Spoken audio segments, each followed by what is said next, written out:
హల్లెలూయా. హల్లెలూయా. ఆదికాండము 15వ అధ్యాయము మొదటి వచనం చదువుతాను. మొదటి వచనం. ఇది జరిగిన తరువాత యెహోవా వాక్యము అబ్రామునకు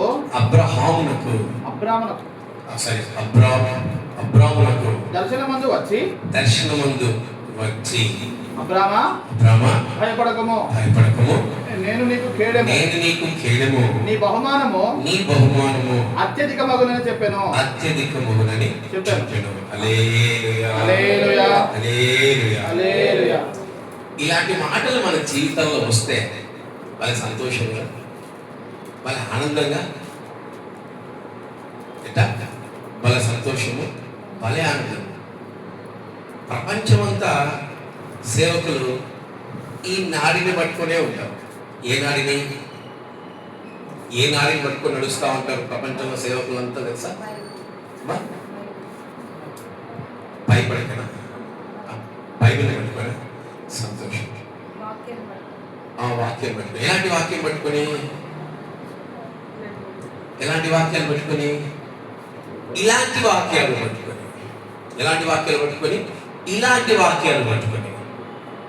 ఈరోజు మన జీవితాల్లో కూడా మనం కూడా ఎలాంటి వాక్యాల కోసం ఎదురు చూస్తూ ఉంటాం చెప్పండి. అబ్బా బ్రదర్, ఈరోజు టిఫిన్ గట్టిగా చేస్తున్నారు. ఏం టిఫిన్ తిన్నారు నాకు ఏం తినేదా, అందుకని తొలిచి ఉంటున్నారు. సంతోషం. ఈరోజు ప్రపంచమంతా కుటుంబాల్లో కానీ, సంఘాల్లో కానీ, సేవకుల నుంచి కానీ, దేవుని నుంచి కానీ ఏ మాటల కొరకు మనము ఆశపడుతుంటాము, ఏ వాక్యం కొరకు మనం ఆశపడుతుంటామంటే సంపూర్ణమైన ఆశీర్వాద వాక్యముల కొరకు, దీవెనకరమైన వాక్యముల కొరకు మనం ఎప్పుడు ఎదురు చూస్తూ ఉంటాము. కానీ what the Bible say, Bible ఏం చెబుతుంది? బైబిల్ కేవలం ఆశీర్వాదాల గురించే మాట్లాడుతూ ఉందా? లేదు. బైబిల్లో ఎన్నో అనుభవాలు దేవుడు ఆచరించాడు. ఎన్నో అనుభవాలు ప్రతిదినం మనకు బయలుపరుస్తూనే ఉండి ఉన్నాడు. కానీ అవన్నీ మనం వినుటకు ఇష్టపడట్లేదు, అవన్నీ మనము అంగీకరించుటకు ఇష్టపడట్లేదు.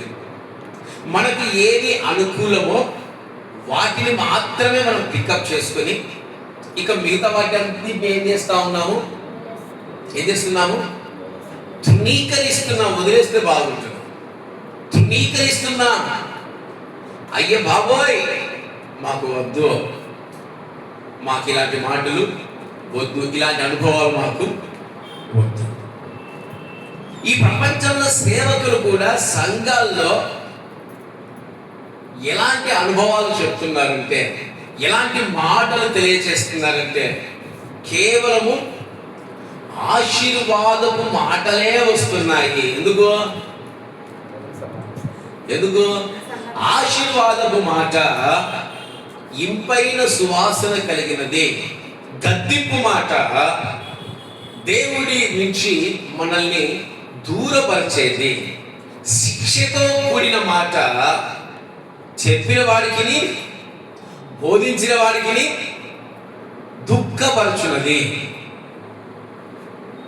ఈరోజు నీవు నీ జీవితంలో దేవుని మాట నీకేం కలగజేస్తా ఉంది? ఈరోజు వాక్య అంశము, నీ జీవితంలో దేవుని మాట ఏమి కలగజేస్తుంది? నీ జీవితంలో దేవుని మాట ఏమి కలగజేస్తుంది?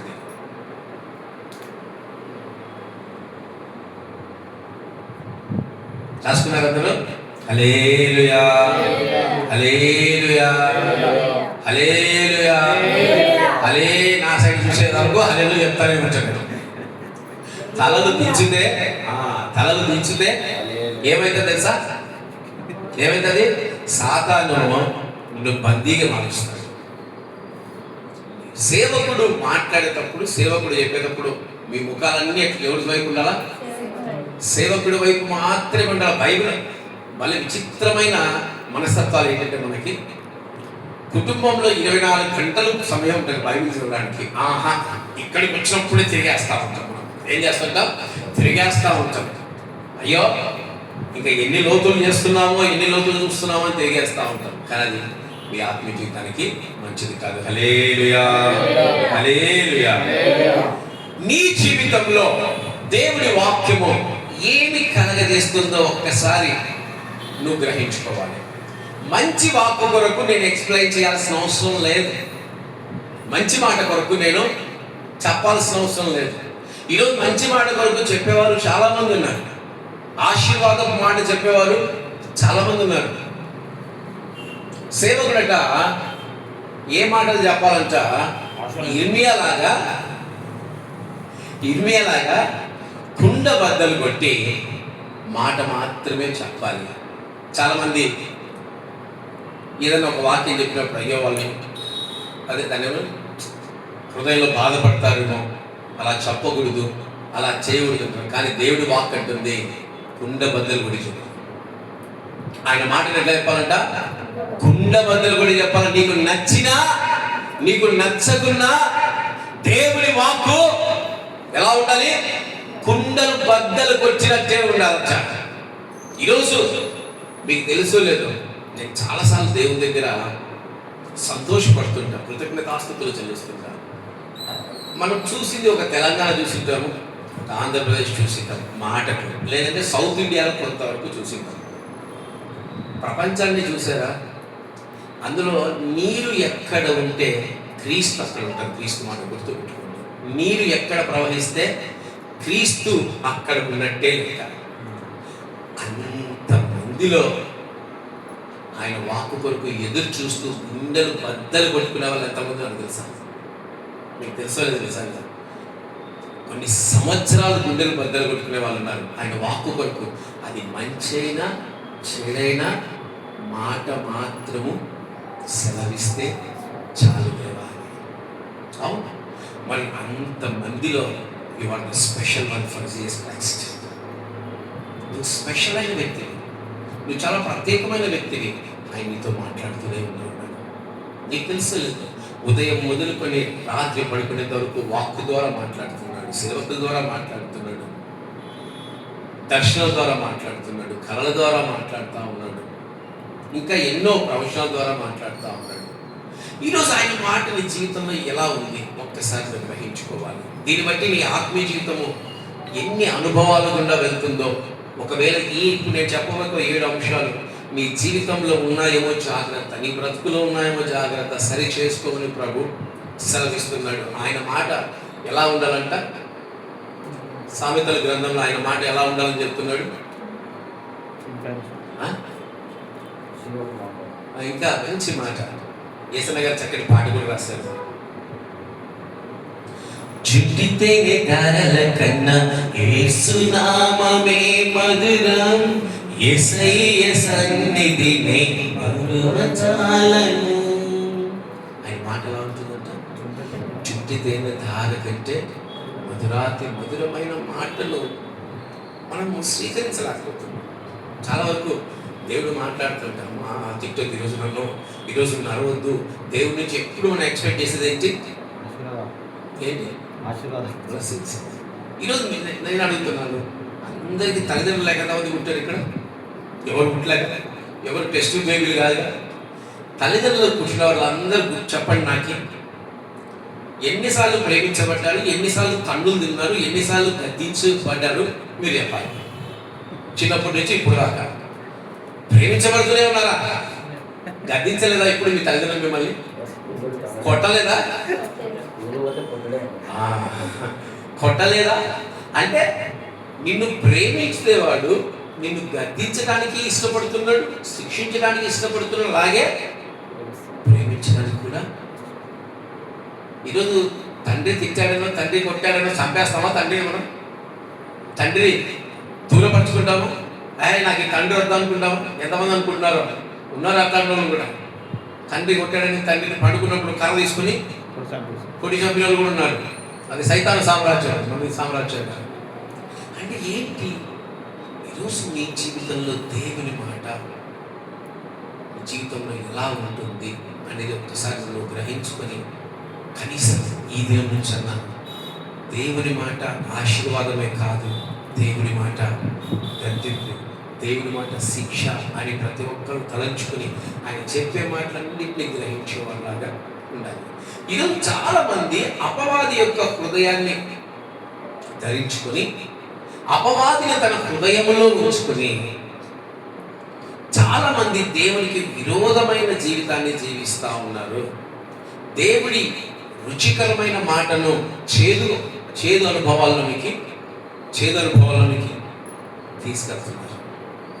ఈరోజు మనం కూడా అందులో ఉన్నామేమో ఒక్కసారి జ్ఞాపకం చేసుకుందాం. మొట్టమొదటిగా చూద్దాం ఆదికాండము. ఫస్ట్ సైడ్ హెడ్డింగ్ చూద్దాం. ఆదికాండము 4వ అధ్యాయము 3వ వచనం నుంచి వీరున్న వారు చదవండి. నీ జీవితంలో దేవుని మాట కోపాన్ని కలగజేస్తా ఉందా? నీ జీవితంలో దేవుని మాట కోపాన్ని కలగజేస్తా ఉందా? దేవుడు మాట్లాడుతూనే నీకు కోపం వస్తూ ఉందా? దేవుడు మాట్లాడుతూ ఉంటే మా అందరు తల దించుకుంటే ఎవరు చెప్పేది వాక్యం? ఏం బ్రదర్ కొత్త అనుభవాలు నేర్చుకుంటున్నారు? మా అందరు భలే చూస్తున్నారు, నా సైడ్ మాట్లాడుతున్నాగా. చదవన్నప్పుడు చదవండి, మళ్ళీ అవాయిడ్ చూడండి దయచేసి. హల్లెలూయా. ఇప్పుడు కూడా ఈ సన్నివేశం కూడా ఇప్పుడు నేను చెప్పే వాక్యం, నేను మాట్లాడుతున్న కోపం వస్తుంది. చాలా మందికి కోపం వస్తా ఉందా? ఎంతమంది కోపం వస్తా ఉంది చెప్పండి. బ్రదర్ చెప్తాను రావట్లేదు, సంతోషం, చాలా సంతోషం. ఇదే పరిస్థితి దేవుని కూడా. ఇప్పుడు నా పరిస్థితి దేవుని కూడా. ఆయన మాట్లాడితే కోపం ఎవరికి వస్తుంది? కోపం చదవండి, చదివిన తర్వాత మళ్ళీ మాట్లాడుతున్నాం. 3వ వచనం. కొంతకాలమైన తర్వాత కయ్యూరు పొలం పంటలో కొంత యెహోవాకు అర్పణగా తెచ్చాను. హేబెలు కూడా తన మందలో తొలిచూలు పుట్టిన వాటిలో త్రొమ్మిన వాటిని కొన్ని తెచ్చాను. యెహోవా హేబెలును అతని అర్పణను లక్ష్య పెట్టాను, కయ్యూరును అతని అర్పణను ఆయన లక్ష్య పెట్టలేదు. కాబట్టి కయ్యూరుకు మిక్కిలి కోపం వచ్చి అతడు తన ముఖము చిన్నబుచ్చుకొనగా యెహోవా కయ్యూరుతో, ఇప్పుడు ఇక్కడ నుంచి స్టార్ట్ అయింది. యెహోవా కయ్యూరుతో ఏమంటున్నాడు? నీకు కోపమేలా? ముఖం చిన్నబుచ్చుకొని ఉన్నారేని నీవు సత్క్రియ చేసిన ఎడల తలను ఎత్తుకొనవా? సత్క్రియ చేయని ఎడల వాకిట పాపము పొంచి ఎండును. హల్లెలూయా. కయ్యూరు జీవితంలో కోపం వచ్చింది. ఫస్ట్ టైం బైబిల్లో మనం వింటున్నాము. కోపం ఎందుకు వచ్చింది కయ్యూరికి? ఇంకా మాట్లాడలేదు దేవుడు ఇంకా మాట్లాడలే. నా అర్పణను అనగా నేను నా ప్రార్థనను దేవుడు అంగీకరించట్లేదు. నా తమ్ముడి ఒకవేళ ఇద్దరి అర్పణలు దేవుడు అంగీకరించకుంటే కయ్యూరు సంతోషంగా ఉండేవాడేమో. మన జీవితంలో కూడా అంతేగా. మన కుటుంబంలో ఇద్దరు ఉన్నప్పుడు ఒకరు ఆశీర్వదించబడి ఇంకొకరు ఆశీర్వదించబడకుంటే ఏమొస్తుంది తెలుసా? ఏమొస్తుంది? కోపం వస్తుంది. భార్య భర్తలు తీసుకోండి. భార్య భర్తలు దేవుడు భార్యతో మాట్లాడి భర్తతో మాట్లాడుకుంటే భర్త పరిస్థితి ఏం తెలుసా? బయట చెప్పడం, గుండెలో రగిలిపోతా ఉంటుంది. నేను ఆయన బిడ్డను కాదా? నాతో మాట్లాడ్డా? భార్యతోనే మాట్లాడుతున్నా. ఒకవేళ భర్తతో మాట్లాడి భార్యతో మాట్లాడుకుంటే ఇంకా వద్దులేగా. దేవుడు కనిపిస్తే దేవుడిని ఏమైనా చేస్తారేమో అన్న అనుభవాలు ఉంటాయి. ఈరోజు నీ జీవితంలో కోపం ఎందుకు వస్తుంది అంటే నీవు సత్క్రియ జరిగించట్లేదు కనుకనే, నువ్వు సత్ప్రవర్తన చేయట్లేదు కనుకనే దేవుని కార్యాలు నీకు ఎలా కనిపిస్తున్నాయి?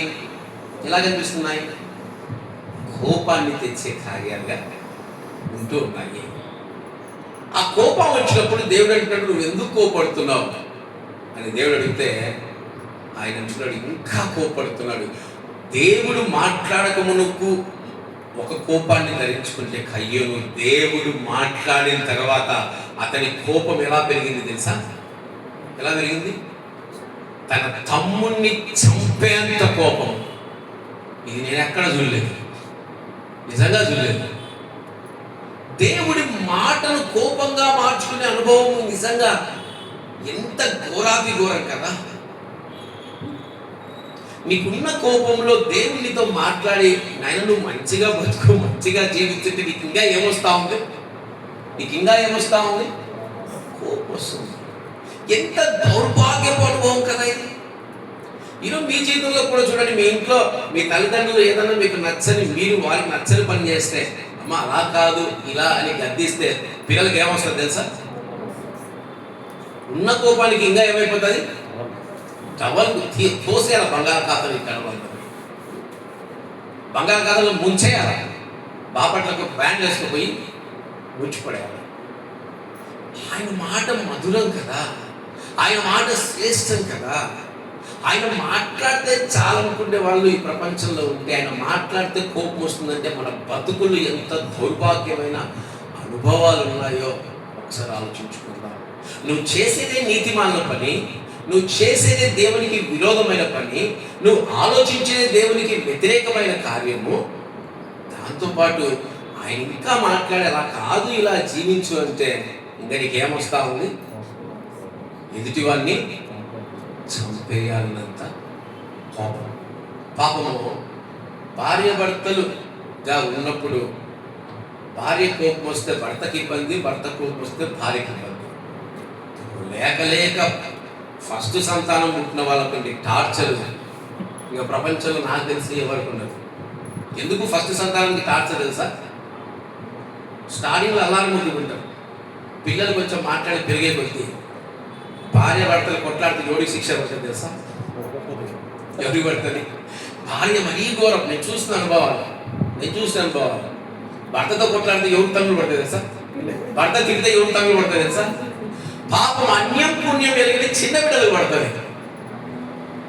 దేవుడికి కయ్యలకి మధ్యలో నడుస్తున్న వారిలో ఇప్పుడు ఎవరు బలైనారు? హేబెల్ బలైపోయాడు. ఈరోజు దేవుడి వాక్కు నీకు కోపాన్ని కలిగిస్తుందేమో. నీ ఆత్మీయ జీవితం ఒక్కసారి పరీక్షించుకో ప్రియమైన దేవుని బిడ్డ. జాగ్రత్త. ఆయన వాక్కులో ఎప్పుడు నువ్వు దయచేసి ఎప్పుడు ఆశీర్వాదాల కొరకు ఎదురు చూడొద్దు, ఎప్పుడు దీవెనల కొరకు ఎదురు చూడొద్దు.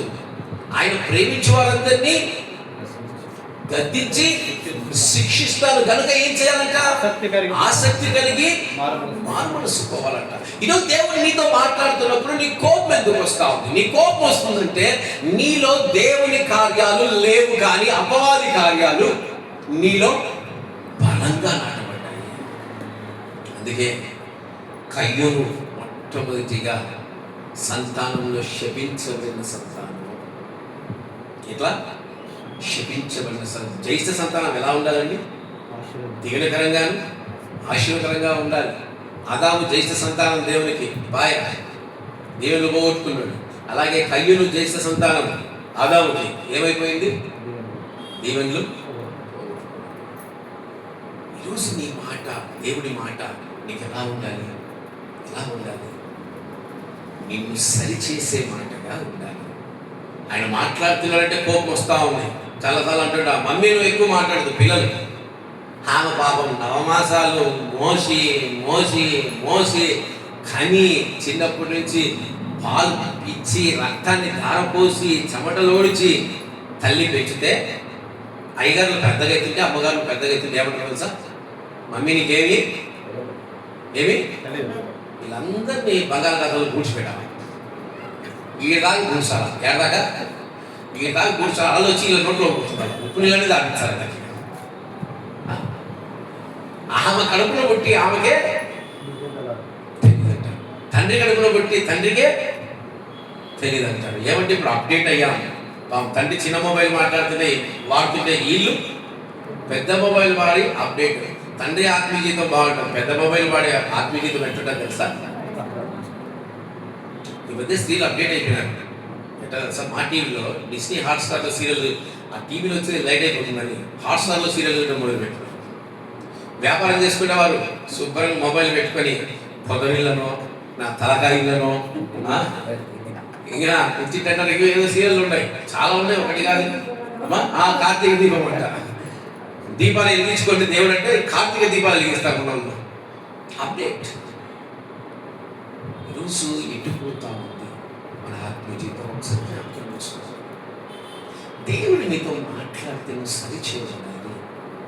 దేవుడి వాక్ నీకు ఎవరైనా చెప్తే నీ కోపం రాకూడదు. ఏం రాకూడదు? కోపం రాకూడదు. మనం చూడండి, బాగా సేవకులు ఒకసారి మీకు గద్దింపు కానీ శిక్షింపు కానీ మాటలు చెప్పారంటే, నేను మా గురించే మాట్లాడుతున్నాడు, మా గురించే మాట్లాడుతున్నాడు, ఇలా వాక్కు నాకు నచ్చడం లేదు అంటే మంచి మాట్లాడితే వాక్కు నచ్చదుగా, గద్దింపు మాట్లాడితే వాక్కు నచ్చదుగా. దేవుడి సేవకుడు మాట్లాడే మాట కోపం వస్తుందేమో, జాగ్రత్త, నీ ఆత్మీయ జీవితం సరిగా లేదు, నీ ఆత్మీయ బ్రతుకు సరిగా లేదు, ఒకసారి జ్ఞాపకం చేసుకో. సేవకుడు ఎప్పుడు దీవెనలు ఇవ్వడు, తల్లిదండ్రులు ఎప్పుడు దీవెనలు ఇస్తే బాగుంటారు. మా అమ్మ ఎన్ని వందల బుద్ధులు, వేల బుద్ధులు ఇచ్చుతారు, ఎన్ని వేల బుద్ధులు ఇచ్చుతారు. ఈ స్టేజ్కి వచ్చారు. ప్రేమించేవారే గర్దిస్తారు, ప్రేమించేవారే ఏడుస్తారు, ప్రేమించేవారే శిక్షిస్తారు. తప్పు చేస్తే శిక్షించుకుంటే వాళ్ళు మనకు మంచివారు కాదని గుర్తుపెట్టుకోండి. తప్పు చేస్తే శిక్షించుకుంటే వాళ్ళు మనల్ని ప్రేమించేవారు కాదు, తేనె పూసే సాతాను సమూహం అనుకోండి.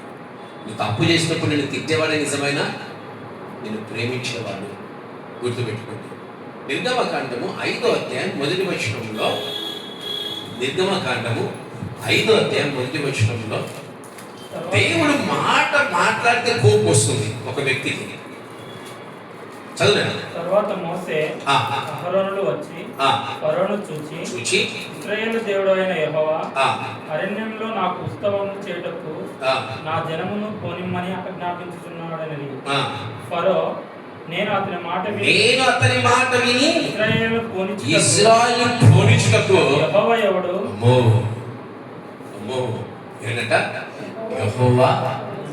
దేవుడి మాట ఇతనికి ఎలా అనిపిస్తుంది?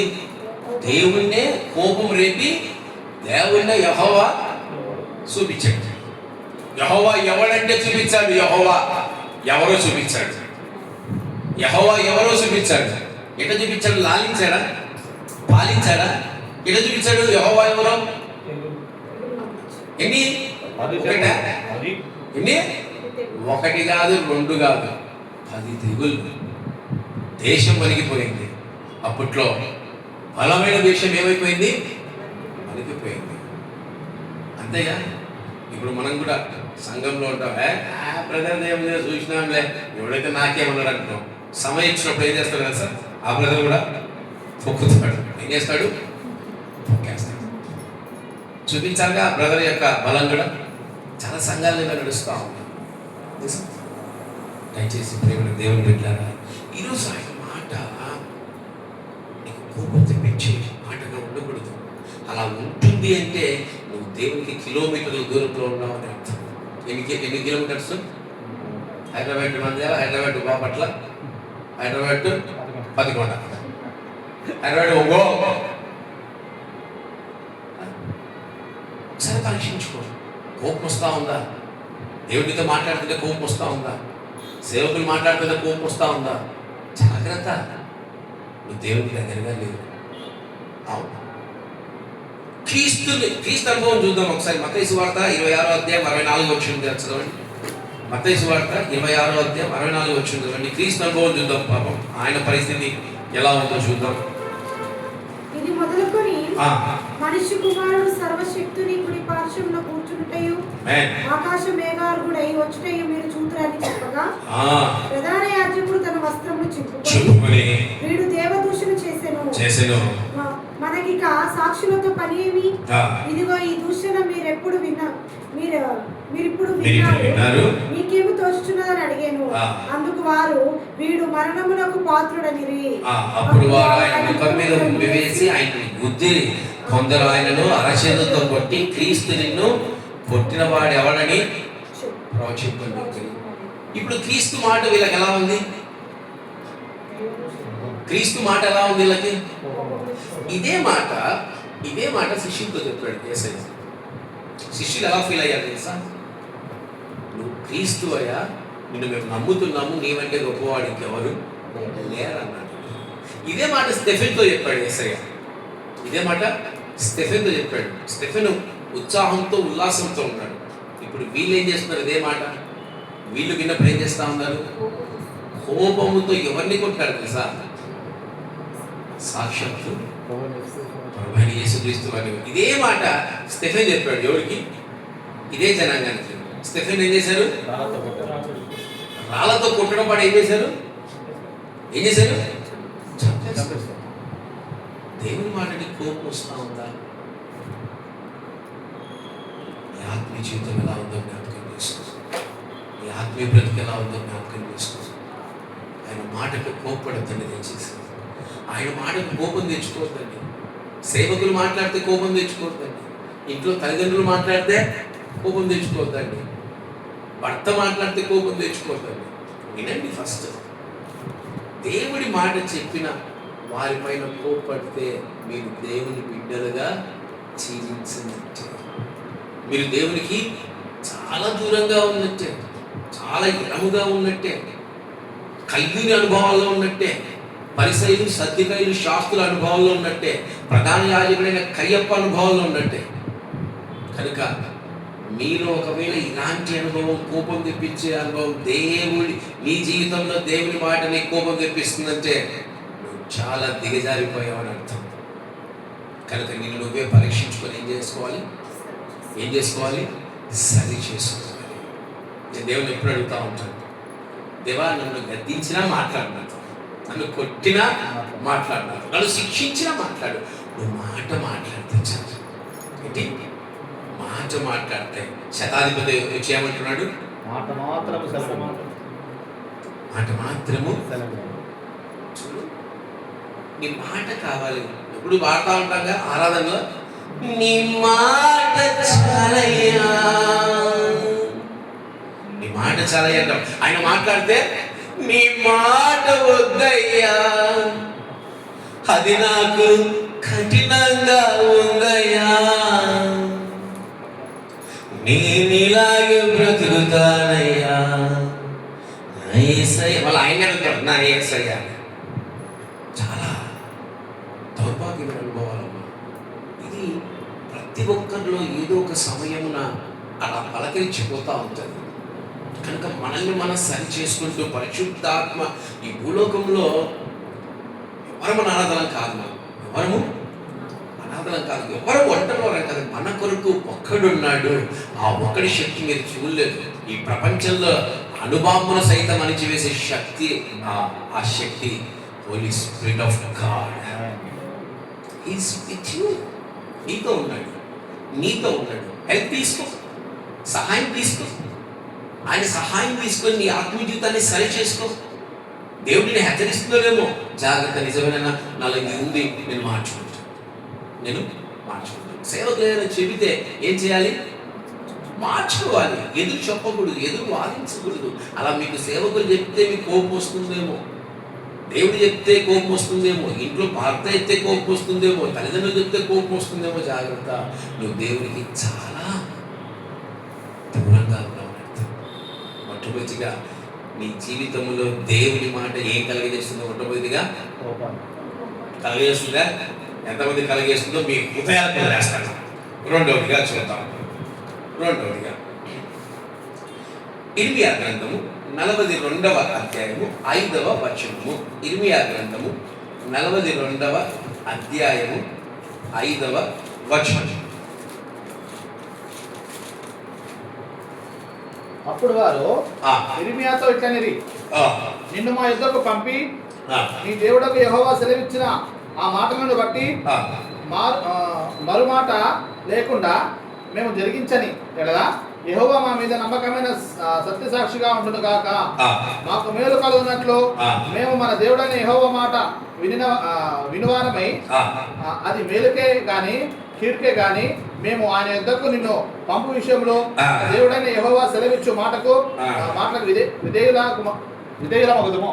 చాలా ఏమైందండి ఈరోజు ఇవే ఎక్కువ వినట్టున్నాడు. అది నోరు తిరగట్లేదు. రెండవదిగా దేవుని మాట నీకు అనుకూలంగా రాకుంటే, అనుకూలంగా లేకుంటే, ఫస్ట్ దేవుని మాట హింసనే నీకు ఏమొస్తుంది? ధైర్యం పట్టినలాగా, ధైర్యం పట్టినలాగా ఏమొస్తుంది? నీకు కోపం వస్తుంది. రెండవదిగా ఈ గుంపు ఉన్నారు చూసారా, వీరు దేవుని యందు భయభక్తులు కలిగిన వారు, దేవుని యందు విచారించే వాళ్ళు. ఎప్పుడు వీరు దేవుడి దగ్గర నుంచి ఎలాంటి మాట ఇష్టపడతారు తెలుసా? అనుకూలమైన మాట చెప్పడమేమో. ఏం చెప్తున్నారు తెలుసా ఇర్మియాకి? వీళ్ళ స్టోరీ మీకు చెప్తాను నేను. వీరు విడువబడిన యూదులు. ఎక్కడ విడువబడిన యూదులు అంటే, బబులోను రాజు అయిన నెబుకద్నెజరు 3 సార్లు, ఎన్నిసార్లు? 3 మార్లు యెరూషలేములో నుంచి బబులోను రాజ్యానికి చెరక తీసుకెళ్తారు. ఎన్నిసార్లు? 3 సార్లు. ఈ అనుభవాల్లో కొంతమందిని ఆయన విడిచిపెట్టినప్పుడు వారితో పాటు ఇర్మియాను కూడా విడిచిపెట్టాడు.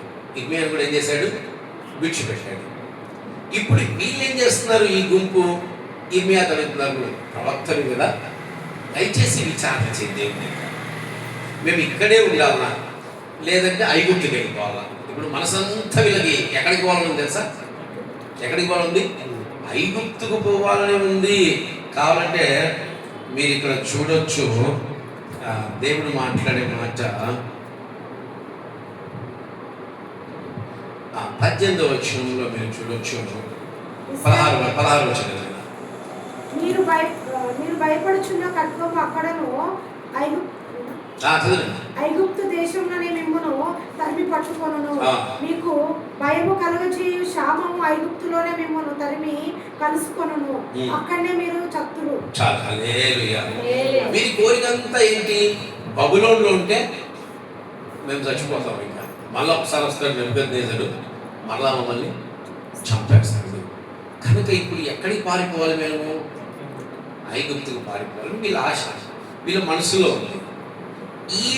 ఈ మాటను ఇర్మియా దగ్గరికి వెళ్ళి దేవుని దగ్గర విచారణ చేయమని చెప్తారు. మళ్ళీ ఏం చెప్తున్నారు ఆ విచారణ? దేవుడు మాకు మేలుకే గాని కీడుకే గాని మేము ఆయన యొద్దకు నిన్ను పంపు విషయంలో మన దేవుడైన యెహోవాకు సెలవిచ్చు మాటకు విధేయులం. మాకు మంచి మాట వచ్చినా చెడ్డ మాట వచ్చినా మేము దేవుని మాటకు విధేయులుగా ఉంటామని మాట మాత్రం అంటున్నారు. ఈ గుంపు ఈ అంత్యకాల దినాల్లో బలంగా వాడబడతాం. పైకి ఏమంటాం? బ్రదర్, దేవుడు ఏది చెప్పినా మేము స్వీకరిస్తాం, ఏది చెప్పినా మేము అంగీకరిస్తాం. మీరు దేవుణ్ణి అడగండి. సరిపా దేవుణ్ణి అడిగాడు ఇర్మియా, దేవుణ్ణి అడిగాడు. 7వ వచనం చూస్తే 10 దినములైన తర్వాత యెహోవాకు ఇర్మియాకు ప్రత్యక్షమైన గనుక అతడు కారేహ కుమారుడైన యోహన్నను అతనితో కూడా ఉన్న సేనలందరినీ, అల్పులనేమి ఘనులనేమి ప్రజలందరినీ పిలిచి వారికి ఇతరులను, ఇశ్రాయేలు దేవుడైన యెహోవా సన్నిధి మనవి చేయటకే మీరు నన్ను పంపిద్ది కదా, ఆయన సెలవిచ్చినదేమనగా, నేను మీకు చేసిన కీడును గురించి సంతాపపడి ఉన్నాను. మీరు తొందరపడగా ఈ దేశంలో కాపురం మెడల పడగొట్టక నేను మిమ్మల్ని స్థాపింతును పెళ్ళగింపక. ఇప్పుడు ఏమంటున్నాడు దేవుడు? ఏమంటున్నాడు? మీరు బాగుందండి. ఇప్పుడు వీళ్ళ మనసులో ఏముంది? వీళ్ళ మనసులో ఏముంది? ఈయనేమంటున్నాడు? దేవుడు వాక్యం ఏమంటున్నాడు? పోవద్దు. ఇప్పుడు వీళ్ళ రెస్పాన్స్ ఎలా ఉండింటారు ఒకసారి ఆలోచిద్దాం. మీరు చెప్పండి, ఈ ప్లేస్లో మీరు ఏం చేస్తారు? మనం అసలు విచారణ చేస్తేగా, నేను ఈ స్థలానికి వెళ్తున్నాను, దయచేసి ప్రార్థన చేసి దేవుడు ఎలా అంటున్నాడు చెప్తారు సేవకులు గారు అని అడిగితేగా. మనకంత విచారణ ఏంటి? మన మనసులో ఇక్కడ ఏమనుకుంటామో లేదా ఇక్కడ ఏమనుకుంటామో ఇక్కడ చేస్తాం, ఇక్కడ ఏమనుకుంటామో ఇక్కడ చేస్తాం కదా. దేవుని దగ్గర విచారణ చేసే అనుభవాలు ఎంతమందికి ఉన్నాయి? గత వారం చెప్పాను, ఒక వ్యక్తి ఎంత వయసు కలిగిన వ్యక్తికి విచారణ చేశాడు దేవుని దగ్గర? 8 సంవత్సరాలు. ఎవరి పేరు? ఆయన పేరు యెషయా.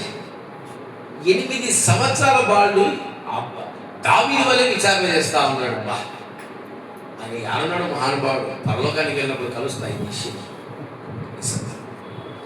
ఎంత సమర్పణ జీవితం. ఈరోజు ఎంతమంది వాళ్ళు చేసే పని దేవుని దగ్గర విచారణ చేసే వ్యక్తులుగా ఉంటారు. అలా విచారణ చేస్తే దేవుడు వారికి అనుకూలంగా ఇస్తే ఏమంటారు? అనుకూలంగా మాట్లాడితే ఏమంటారు? సైన్యములకు అధిపతి యెహోవా నీకే మహిమ కలుగుగాక అంటారు. ఇప్పుడు దేవుడు ఎలా అంటున్నాడు? ఇప్పుడు ఏమంటున్నాడు చూద్దాం. 43వ వచనం 43వ అధ్యాయము 9వ వచనం. అతను ప్రజలందరికీ ప్రకటింపవలనే దేవుడైన యెహోవా పంపిన ప్రకారం ఇర్మియా వారి దేవుడకు యెహోవా సెలవిచ్చిన మాటలన్నింటినీ వారికి చాలింపగా హోషేయ కుమారుడైన అజర్యను, కాలేబు కుమారుడైన యోహానును గర్విష్ఠులందరూ ఇర్మియాతో ఇట్లండి, నీవు అబద్ధం పలుకుచున్నావు. ఏమంటా? ఆయన మానాన పాపం ఏదో గజ్జిలో రొట్టెలో దొరుకుతా ఇర్మియా ఆయన మానాయన తింటా ఉంటే ఆయన దగ్గరికి వచ్చింది ఎవరు? ఇల్లేగా. అడగబడింది ఎవరు? అడిగేటప్పుడు ఏమంటున్నారు? బాంచా నువ్వు దేవుని ప్రవక్త, నువ్వు ఏం చెప్తే ఫైనల్ అన్నారు. అంత బాగుందే. ఆయన మానాయన దేవుని దగ్గర విచారణ చేసి దేవుడు అంటున్నాడు మీరు వెళ్ళొద్దండి. ఇప్పుడు సేవకుని ఏమంటున్నారు? వాళ్ళు టెల్లింగ్ లైఫ్, నువ్వు అబద్ధం పలుకుతున్నావు. ఆలోచించండి, మీ హృదయాలు ఎలా ఉన్నాయి. అంటే నీకు అనుకూలమైన మాట పలికితే నువ్వు దేవుని నమ్ముతావా? దేవుని కార్యాలు చేస్తావా? అంటే నీకు అనుకూలమైన మాట రాకుంటే చెప్పే సేవకుడు భలే, చెప్పిన దేవుడు బలిపశువు. అందుకే ఆయన బలిపశువు అయ్యాడు. ఎక్కడ? కపాలం అనే స్థలంలో ఏమైపోయాడు? బలిపశువు అయ్యాడు. అందుకే వాళ్ళు ప్రతి సంవత్సరం ఏంటంటే ఏం చేస్తారు? ఏ పండుగ చేస్తారు? ఎంకిప్పో పాప పరిహారార్థము లేదు. ఏది? పాప పరిహారార్థం. అందరి కొరకు ఒక గొర్రె పిల్లని బలిస్తారు. నీకు నచ్చిన మాట కోసం నువ్వు ఎదురు చూస్తూ దేవుని కార్యాలను చెయ్యి. అపవాది కూడా తనకు నచ్చిన మాట దేవుడు పలుకుతాడేమో అని పాపం ఎదురు చూస్తుంది. ఒక తన్నుదంతే భూమి మీద వచ్చి భూమిని పాడు చేసి పెట్టినాడు దౌర్భాగ్యం. నువ్వు సుజయం చేస్తున్నావు. నీకు అనుకూలమైన మాటలు వింటేనే సంఘంలో ఆనందిస్తావా? నీకు అనుకూలమైన మాటలు ఉంటేనే కుటుంబంలో ఆనందిస్తావా? నీకు అనుకూలమైన మాటలు ఉంటేనే దేవుళ్ళు ఆనందిస్తావా? అంటే దేవుడికి వ్యతిరేకంగా మాట్లాడితే నువ్వు దేవుని ఆనందించవా? నువ్వు అనుకున్నది కాకుండా దేవుడు ఇంకొక చిత్తాన్ని కలిగి ఉంటే నువ్వేం చేస్తావు? ఇంకా దేవుళ్ళు ఆనందించే వ్యక్తిగా నువ్వు అస్సలు ఉండవుగా. ఆలోచించండి, మన ఆత్మీయ జీవితం ఎంతటి అనుభవాలు నడుస్తూ ఉందో చూడండి. మత్తయి సువార్త 19వ అధ్యాయం 21వ వచనం ఒకసారి చదవండి. 19వ అధ్యాయం 21వ వచనం. అయితే ఆ యవ్వనుడు మిగుల ఆస్తి గలవాడు కనుక 21వ వచనం. అందుకు యేసు నీవు పరిపూర్ణుడవుటకు కోరిన ఎడల పోయి నీ ఆస్తిని అమ్మి వీధులకిమ్ము, అప్పుడు పరలోకమందు నీకు ధనం కలుగును. నీవు వచ్చి నన్ను వెంబడించుమని అతనితో చెప్పాను. అయితే ఆ యవనుడు మిగుల ఆస్తి గలవాడు గనుక ఆ మాట విని వ్యసనపడుచు వెళ్ళిపోయాను. దేవుని దగ్గరికి చాలా మంది వస్తారు. ఒక మాటను ఒక హృదయంలో ఒక దాన్ని ఫిక్స్ అయ్యి వస్తారు. ఫిక్స్ అయ్యి వస్తారు. ఆయన దీన్నే మనకు ఇవ్వాలి. ఇంకా కొంతమంది భక్తులు అపర భక్తులు ఉంటారు. దేవునికి ఛాన్సులు ఇస్తారు. ఎవరికి? ఒక 3 ఛాన్సులు వేసయ్యా, ఇది అనుకుంటున్నాడు, ఇది కాకుండా ఇది చెయ్యి, ఇది కాకుండా చెయ్యి, 3 తప్ప ఇంకేది. ఎవరికి ఛాన్స్ ఇస్తారు తెలుసా మన జీవితం గురించి? ఎవరికి? దేవునికి. ఈ కాలం పిల్లలందరూ తల్లిదండ్రులకు ఛాన్సులు ఇస్తారు. నాకు ఇది కాకుండా ఈ సీటు, ఇవే చెయ్యి, నేను మిగతా లేదు చదవను, నువ్వు చదవన్నా నేను చదవను. ఛాన్సులు ఇస్తారు తల్లిదండ్రులకి. దేవునికి ఛాన్సులు ఇస్తాయి కదా. ఇతను కూడా దేవునికి ఎలా వచ్చాడు? దేవుని దగ్గరికి ఛాన్స్తో వచ్చాడు. ఇది కాకుంటే ఇది, ఇంకా ఇది కాకుండా నేను చెయ్యి. ఇప్పుడు ఏసై అంటున్నాడు, ఈయనకు అనుకూలమైన మాట ఏసయ్యకి మాట్లాడలేదు. ఏమైపోయాడు? వ్యసనపడిపోయి దేవుణ్ణి విడిచిపెట్టి తన కలిగిన విశ్వాసాన్ని కూడా పోగొట్టుకుని వెళ్ళిపోయాడు. ఈరోజు నీ జీవితంలో దేవుని వాక్కు నీకు అనుకూలంగా లేకుంటే లోబడు. నీకు హృదయానికి నచ్చకుండా లోబడు. అది నీకు మేలే, అది నీ జీవితంలో అద్భుతమే. అంతేగాని నేను ఇది కోరుకున్నాను, దేవుడు నాకు ఇవ్వలేదు, దేవుడు నాకు ఇవ్వలేదు, దేవుడు నాకు ఇవ్వలేదు. దేవుడు నీకు ఇవ్వలేదు, అది శ్రేష్టమైంది కాదు. ఒకసారి ఆలోచించండి, దావీదుకి ఒక గర్భం గురించి 3 దినాలు ఉపవాసం ఉన్నాడు తన బిడ్డ జబ్బు పడినప్పుడు. ఆ బిడ్డ చనిపోతాను ఏం చేశాడు దావీదు? తలస్నానం చేసి మంచిగా భోజనం తింటా ఉంటే సైనికులందరూ అక్కడ ఉండే వాళ్ళందరూ ఆశ్చర్యపోయారు, ఇదేం కర్మ, బిడ్డ రోగంతో ఉన్నప్పుడు 3 దినాలు ఉపవాసాలు ఉన్నాడు, బిడ్డ చచ్చిపోతే కడుపు నిండా అన్నం తింటా ఉంటాడు. దావీదు మహారాజు ఏమంటాడు తెలుసా? పోయినోడి గురించి నేనేమి చేయలేదు. అది పోయిన తర్వాత దేవుడు అతనికి ఎలాంటిది ఇచ్చాడు తెలుసా? తన మందిరాన్ని కట్టే కుమారుని ఇచ్చాడు. ఈరోజు నీ జీవితంలో నువ్వు అనుకున్న దేవునికి ఇవ్వట్లేదంటే నీకు ఇంకా శ్రేష్టమైనది ముందుందని అర్థం. కానీ నువ్వేం చేస్తున్నావు? అక్కడే దిమ్మబడిపోతావు, అక్కడే చింతపడిపోతావు, అక్కడే ఆగిపోతావు, అక్కడ నిలబడిపోతున్నావు. ఆ చింతలో దేవుణ్ణి ఏం చేస్తున్నావు? వదిలేస్తావు. నాకు అడిగింది ఎప్పుడు యోగేశ్వర. ఒక చిన్న ఉదాహరణ చెప్తాను మీకు. ఒక కుటుంబంలో పిల్లలు ఉన్నారు, చిన్న పిల్లలు. దీపావళి వచ్చింది. పిల్లలు ఏం కోరుకుంటున్నాడు? ఆ తండ్రి ఏం కోరుకుంటున్నాడు? పిల్లలకి ఏమి ఇస్తాం మనం? ఎందుకు ఇస్తాం అవి? పేల అవకాశము లేదా ముందున్నంత కాలిపోతుంది, ఆగిపోతుంది. ఈ చిన్నపిల్లడు ఏం కోరుకుంటున్నాడు తెలుసా? వంకాయ బాంబులు, లక్ష్మీ బాంబులు కావసాలని, ఈ నుంచి అడిగి జడాలు కావసాలని. ఇప్పుడు తండ్రి ఏం చేస్తాడు? మీరు చెప్పండి. తండ్రి స్థానంలో అంటే ఏం చేస్తాడు? ఇప్పుడు కుమారుడు హృదయం ఏముంటుంది? మా నాన్న అడిగింది ఇవ్వడు. ఎందుకు ఇవ్వట్లే? ఇస్తే నువ్వు సస్తావు, అందుకే ఇవ్వట్లే. అది ప్రేమ. కానీ నీ హృదయంలో ఏముంది? లక్ష్యం బాంబులు కాల్సలే, వంకాయ బాంబులు కాల్సలే. మా నాయన నాకు పెద్దవి. ఎవరు? ఇప్పుడు ఎంతమంది ఏసై విలనుకున్నాడు చెప్పండి? నిజంగా గుణ మీద చేతులు వేసుకొని చెప్పండి. ఏసయ్య నాకు ఏసయ్యలాగా కొన్ని సమయాల్లో లేడు. ఏసయ్య నాకు ఎలా ఉన్నాడు? విలనుకున్నాడు. మీకు తెలుసు లేదు, దేవుడు నమ్ముకున్న తర్వాత నాకు ఫస్ట్ విలన్ ఆయనే. నేను దేవుడు ఒకటి అడిగింటా. అంటే సేవకు వచ్చిన కొత్తలో నాకు బైబిల్ గురించి తెలియదు, ఆత్మీయత తెలియదు. సేవకు వచ్చిన కొత్తలో దేవుడికి ఏసైకి ఆప్షన్స్ ఇచ్చాను. ఏసై ఇది కాదు, ఇది చెయ్యి, రెండే, నేను మీదే చేయదు. ఆయన 3 చేస్తాడు. నాకు వినను. అంతా నువ్వే చేసావు. దేవుడి మీద ఏడ్చేవాడిని, దేవుడి మీద బాధపడేవాడిని, దేవుడి మీద దుఃఖపడేవాడిని, దేవుడిని ఒక విలన్లాగా చూసేవాడిని. ఇప్పుడు నేర్చుకుంటున్నాను. ఆయన ఏది ఇచ్చినా శ్రేష్టమైనది ఇస్తాను. రెండవదిగా దేవుడి వాక్కు నీ జీవితంలో అనుకూలమైనది రాకుంటే నీ మేలు కొరకే. అంత మాత్రాన్ని నువ్వు దేవుణ్ణి విడిచిపెట్టద్దు, దేవుణ్ణి నువ్వు దూషించదు. నేను చెప్పుకుంటూ పోతే ఈడేమో టైం చూస్తా ఉన్నాడు మా సైడ్. సరే, మొట్టమొదటి ఏంటి చెప్పండి? దేవుని మాట నీకేం కలిగేస్తా ఉంది? కోపం కలిగేస్తుందా? నిజం చెప్పు. లేదా? సంతోషం. రెండవదిగా దేవుని మాట నీకు అనుకూలంగా రాకుంటే ఏమైపోతున్నావు? చంద్రముఖి ఎత్తున్నారు. నా దాస్ చంద్రముఖి అంటారు. అమ్మా వద్దు తల్లో నేనంట. ఇంకా మొగళ్ళు అయితే ఏదో మునిలో గునిలో ఏదో అంటారు. దయ్యాల సినిమాలు ఉంటాయి చూసినారా? అట్ట తయారవుతారు. దయచేసి మేలుకై సమస్తమును జరిగించేవాడు ఆయన. మూడవదిగా చూద్దాం. 1వ సమూయేలు గ్రంథము 15వ అధ్యాయము 1వ వచనం. 1వ సమూయేలు గ్రంథము 15వ అధ్యాయము 1వ వచనం. ఒకానొక దినమున సమూయేలు సౌలును పిలిచి యెహోవా ఇశ్రాయేలుకు తమ జనుల మీద నిన్ను రాజుగా అభిషేకించుటకై నన్ను పంపాను. యెహోవా మాట వినుము.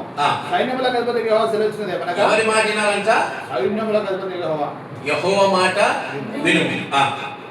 సైన్యములకు అధిపతి యెహోవా సెలవిచ్చినది ఏమనగా అమాలేకీయులు ఇశ్రాయేలులకు చేసినది నాకు జ్ఞాపకమే.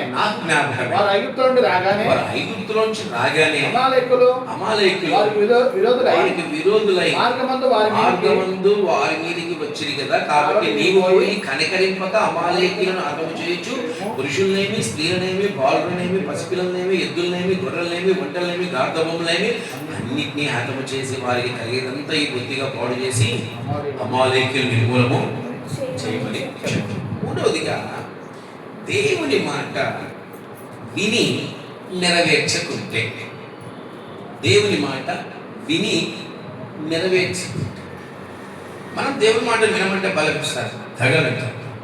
ఎట్లా వింటామమ్మా? శ్రద్ధగా వింటాం.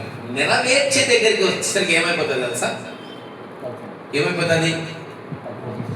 ఎన్ని చెప్తామో ఎటట, ఎన్ని సాకులు చెప్తామో, ఎన్ని అనుభవాలు చెప్తామో, సంఘాల్లో సేవకులు గొంతుపోయేదాకా మొత్తుకొని అమ్మా సమయానికి రండి, అమ్మ ప్రార్థనలో పాల్గొనండి, అమ్మ ఉపవాసాలు ఉండండి, ఇట్ట ఎన్ని చెప్తా ఉంటారు. వినడం మటుకు గంగిరెద్ది ఊపినట్టు ఊపుతారు. విని సరే అయ్యగారు, చేద్దాం అయ్యగారు, దుమ్ము లేద్దాం అయ్యగారు అంటారు. ఆ దుమ్ము లేచే ఉంటారు బయట. దేవుని మాట విని నెరవేర్చే సౌలుకి ఏం చెప్పాడు? చంపేసాడు. సౌలుకి ఏమంటాడు? అమాలేకీయులందరినీ ఈయనేం చేశాడు? లోక ఆశలు.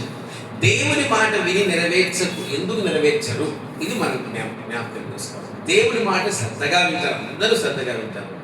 ఎందుకు నెరవేర్చరనే క్వశ్చన్ మార్క్ మనకు వస్తే, పాపం అందరు ఆత్మీయులు, అందరు దేవుని మాటకు విధేయత, కానీ లోక ఆశలకు పట్టబడతారు, లోక కోరికలకు పట్టబడతారు, ధనాపేక్షకు పట్టబడతారు.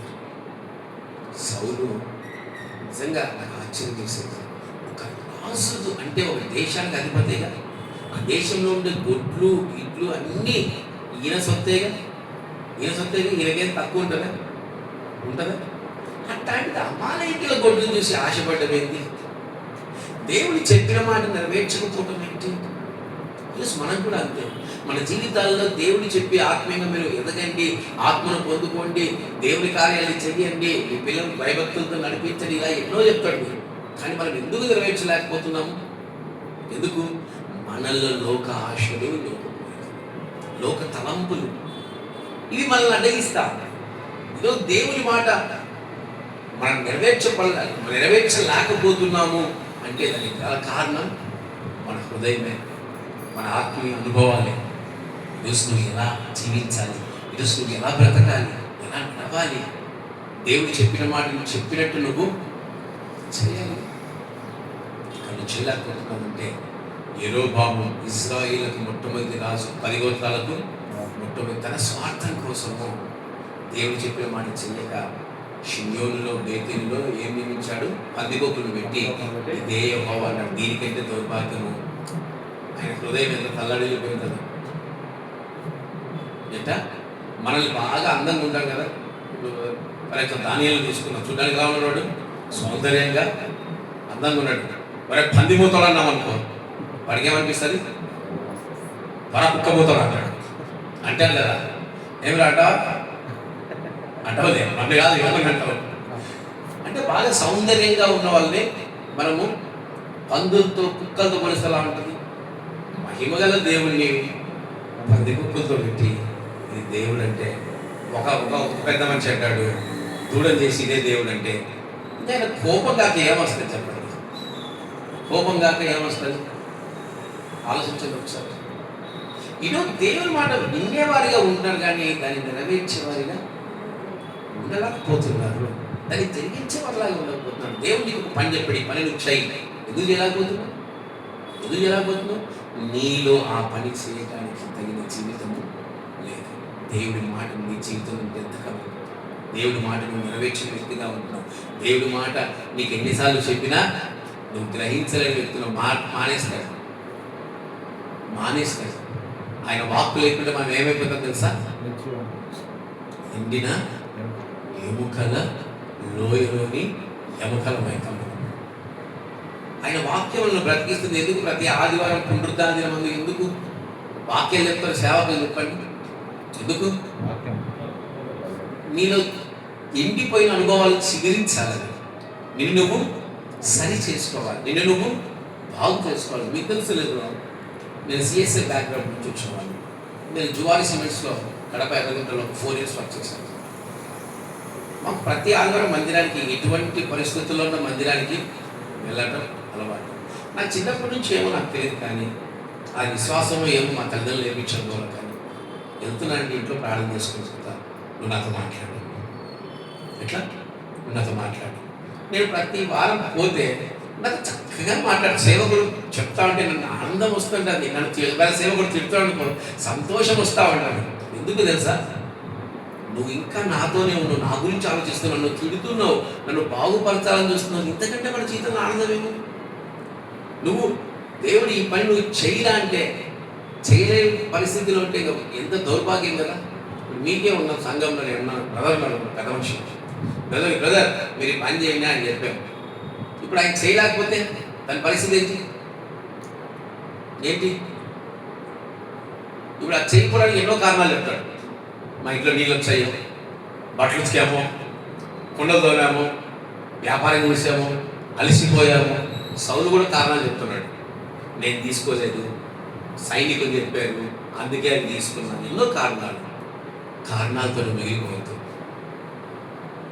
మీరు అది చెప్తున్న ఉదాహరణకి కారణాలతో మిగిలిపోతుంది. నువ్వు ఎలాంటి అనుభవాల్లో ఉన్న దేవుని చిత్తాన్ని చెయ్యి, దేవుని చిత్తాన్ని జరిగించు. నువ్వు ఎలాంటి అనుభవాలు ఉన్నా నువ్వు కారణాలతో మిగిలిపోయే క్రైస్తవుడిగా ఉండదు, కారణాలతో మిగిలిపోయే కుటుంబ సభ్యుడిగా ఉండదు, కారణాలతో మిగిలిపోయే ఉద్యోగిగా నువ్వు ఉండదు. మాకు ఒక టాస్క్ ఇచ్చారంటే నువ్వు చేసే పనిలో అది ఎంత కష్టమైనా చేసేస్తాం. ఇది ఇది ఇలా ఉంది, నేను చెయ్యలేని ఎప్పుడు మేము చెప్పేవాళ్ళం కాదు. ఎందుకు? కారణాలతో ఆగిపోవద్దు.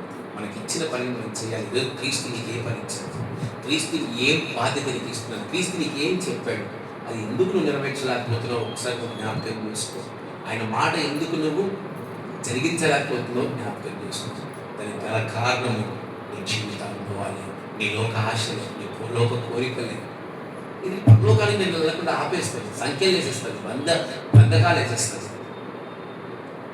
పౌలు గారు అంటున్నాడు, నాకు ఇష్టమైన వాటన్నిటినీ క్రీస్తు కొరకు వెంటగా మార్చుకుంటాడు.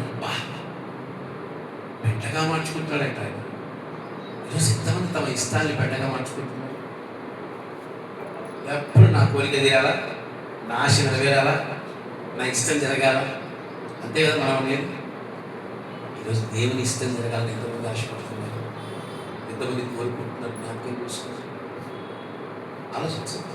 దేవుడి మాట నీకు వస్తుందంటే నెరవేర్చాలి. నువ్వు ఆగిపోవద్దు, నువ్వు చేయకుండా ఉండొద్దు. నువ్వు నిర్జీవమైపోతావు, నిర్జీవమైన అనుభవాల్లో నువ్వు ఉండిపోతావు, శాపగ్రస్తులు అయిపోతావు, కృపను కూలిపోయే వ్యక్తిగా నువ్వు మారిపోతావు. అందుకే ఇర్మియా గ్రంథం 48 ఏమంటున్నాడు? 17వ వచనం అనుకుంటాడు.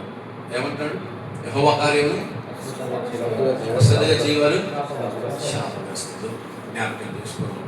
4గా చూద్దాం. ఇక్కడే ఉంటే ఇక్కడే ఉంటాం, ముందుకు వెళ్ళాం.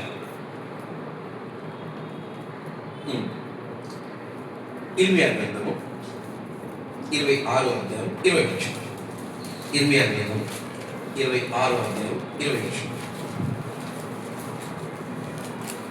మరియు కిర్యతీయీము వాడైన షేమయ్య కుమారుడు ఉరియాయను ఒకడు యెహోవా నామమును బట్టి ప్రవచించుచున్నాడు.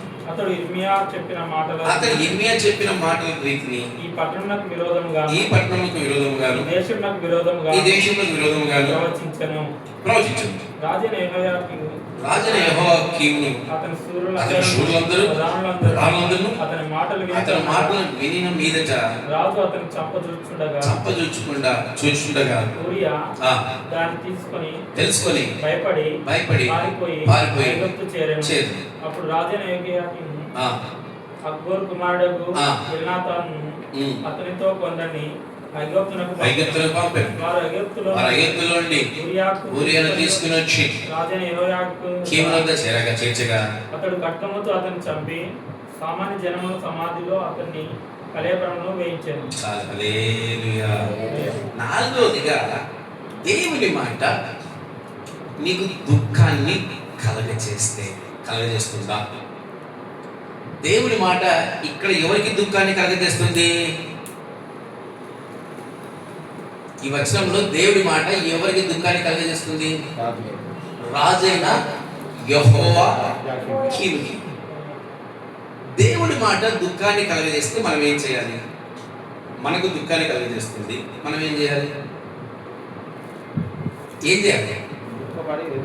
ఇప్పుడు వెరీ గుడ్ అంట, వెరీ గుడ్, సూపర్ అంట. చిన్న ఉదాహరణ చెప్తాను. హిజ్కియా రాసినాడు, మీకు అర్థమయ్యే భాషలో చెప్పాలి, అప్పుడు బాగా చెప్తాను. మంచి మంచి భాష. హిజ్కియా రాసినాడు.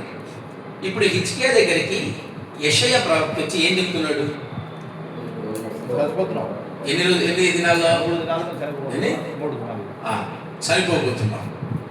ఇప్పుడు దేవుడి మాట హిజ్కియాకి ఏం కలుగజేసింది? ఏం కలుగజేసింది? ఈరోజు దేవుడి మాట ఒకవేళ నీకు ఏదన్నా దుఃఖాన్ని కలగజేస్తే నువ్వేం చేయాలా? ఏం చేయాలి? హిజ్కియా అలాగా ఏం చేయాలా? కన్నీరు కార్చి దేవుడి పాదాలు పట్టుకోవాలా. ఇప్పుడు యెహోవా యాకీను ఏం చేస్తున్నాడు? దేవుడి మాట వారికి దుఃఖాన్ని కలగజేసినప్పుడు ఏం చేస్తున్నాడు? చెప్పినని చంపుతారు ఎక్కడన్నా చెప్పి. అందుకే చాలా మంది సేవకులు ఎవరిని ఇంటికి వెళ్ళి వారికి శాపగ్రస్తమైన మాటలు, లేదంటే వారికి బాధపరిచే మాటలు, వారికి దుఃఖాన్ని కలిగే మాటలు చెప్పమంటే చెప్పరు. ఎందుకు చెప్పరు? కొట్టి చంపుతారు. ఏం చేస్తారు? కొట్టి చంపుతారు. కొంతమంది ఏమిరా నువ్వు సేవకుడివే, మా ఇంటికి ఏదో పిలిచి ప్రార్థన చేయమంటే నా భర్త పోతారు, నా పిల్లలు పోతారు, నా వాళ్ళు పోతారు అంటావు, మీకేం పోయే కాలం వచ్చింది అంటారా అంటారా. దేవుని మాట నిన్ను దుఃఖపరుస్తుందంటే హిజ్కియాగా మారుమనసు పొందాలి. కానీ చెప్పినోని చంపుతారా? ఈరోజు దేవుడి మాట నిన్ను దుఃఖపరుస్తుందా? నువ్వు ఏడు ఆయన దగ్గర మారుమనసు పొందాలి. అంతేగాని చెప్పిన వాడిని తిట్టొద్దు, చెప్పిన వాడిని చంపొద్దు. ఇదే మాట దావీదుకు మహారాజు అయిన, అందరు రాజుల్లో శ్రేష్టమైన రాజు, గొప్ప రాజు అయిన ఆయన దగ్గరికి నాతాను ప్రవక్త ఏం చేస్తున్నాడు? నువ్వు పాపం చేసావు, నువ్వు శపించబడి నీ పిల్లలు నలుగురు దేవుడు చంపబోతా అన్నాడు, ఫోన్లో నీ ప్రాణాన్ని దక్కిస్తున్నాడు. ఒక ప్రవక్త చెప్తే దావీదు ఏం చేశాడు?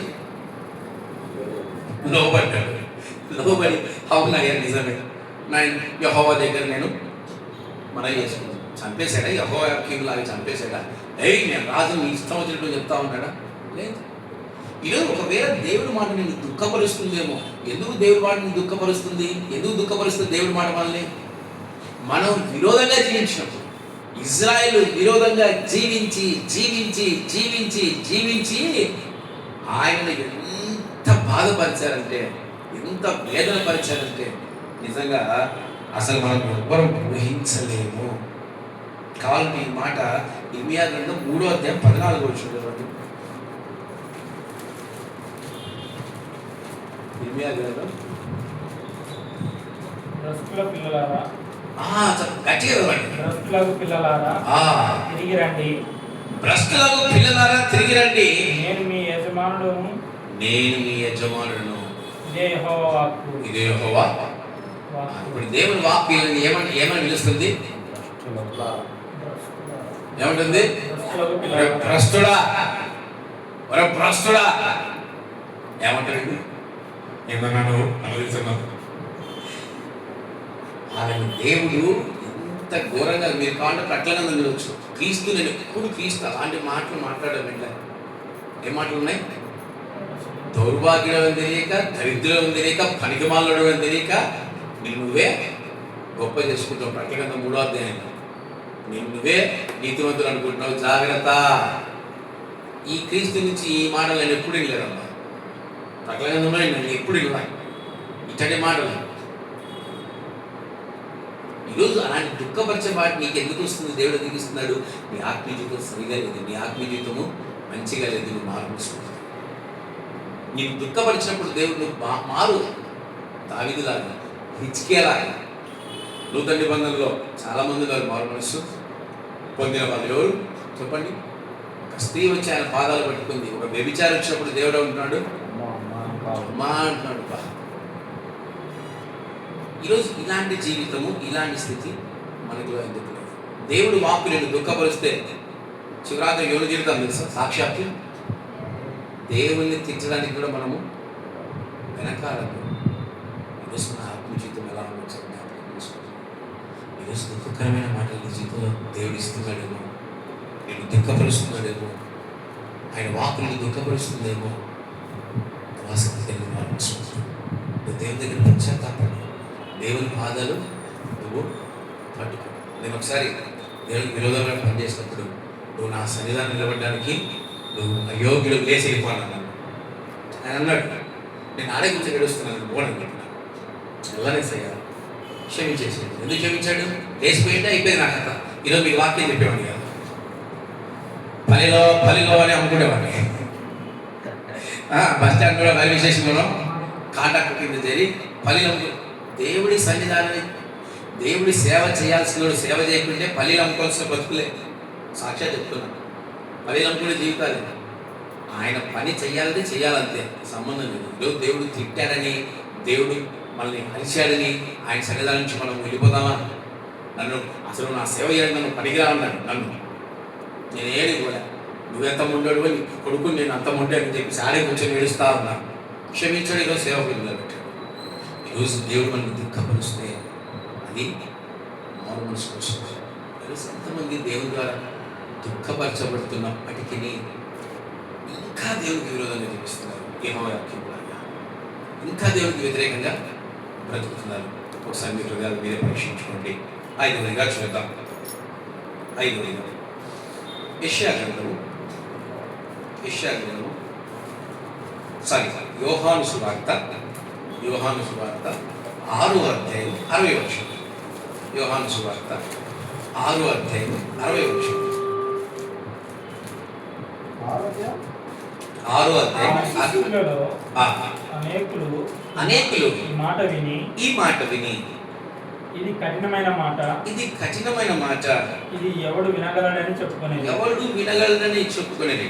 యేసు తన శిష్యులు దీని గురించి సనుగుకొనుచున్నారని తనకు తానే ఎరిగి వారితో ఇట్లనెను, దీని వలన మీరు అభ్యంతర పడుచున్నారా? హల్లెలూయా.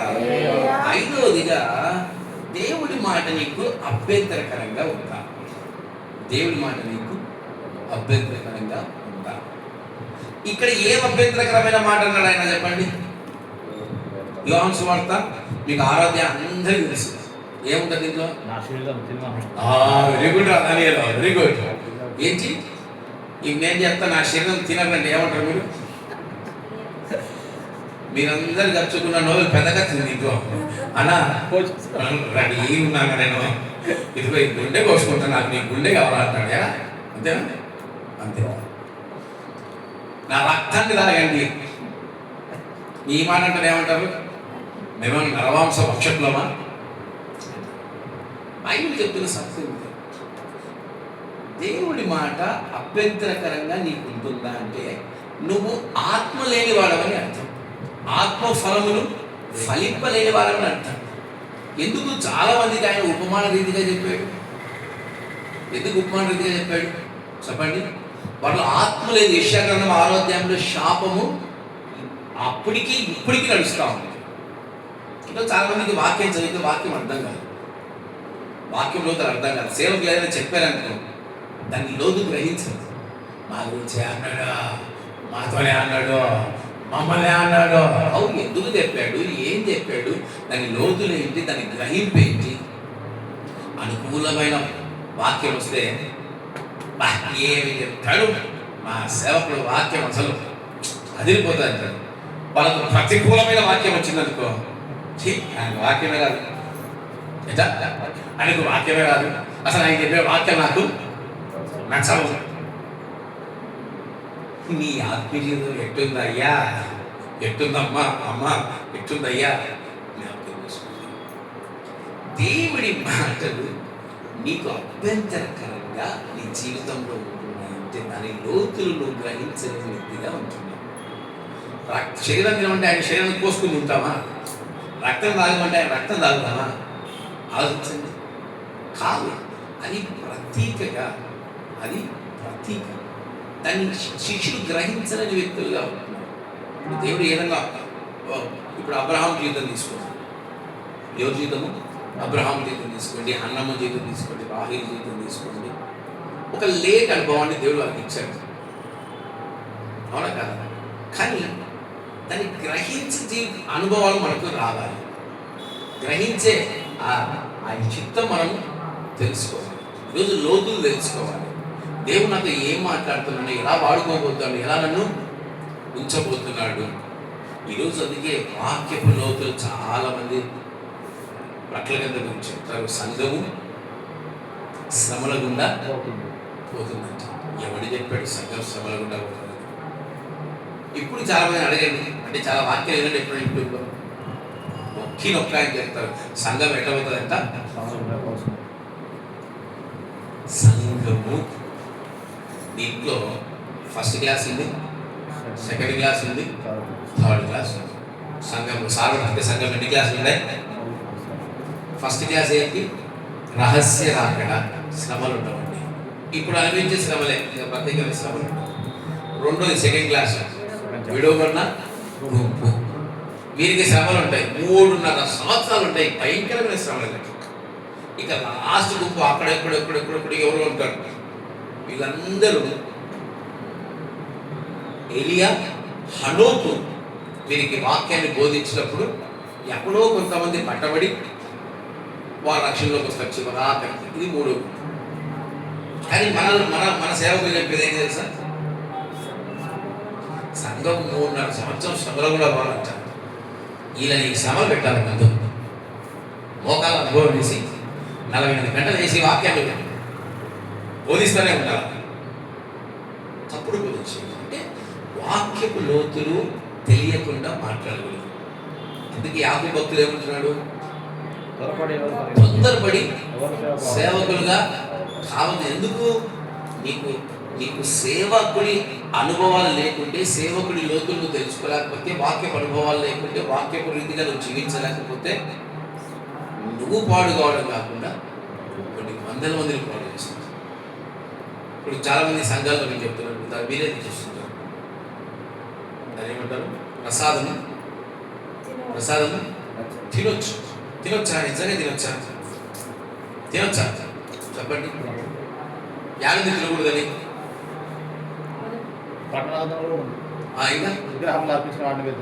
Very good. ఇంకా అసలు స్టార్ట్ చేసిన అపోస్తులు. ఈ మాట ఎవరు? అపోస్తులు స్టార్ట్ చేసింది.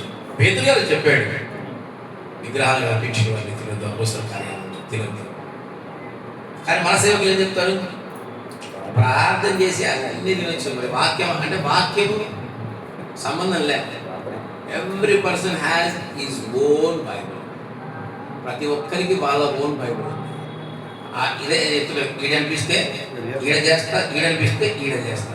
నీ ఇస్తే నీ బైబుల్తో సంబంధం లేదు. నీకు ఎట్లా అనిపిస్తే నువ్వు చేసుకోవచ్చు, నీకు ఎట్టుంటే అట్లా ఉండొచ్చు, నీకు ఏదనిపిస్తే చేయొచ్చు. బైబిల్ ఆఫ్టర్ పక్కన కూడా ఇట్లుంటాయి. అంటే ఏంటి? వాక్యపు లోతులు గ్రహించలేకుండా ప్రతిదీ అభ్యంతరకరంగా నీ జీవితంలో వస్తూ ఉందా?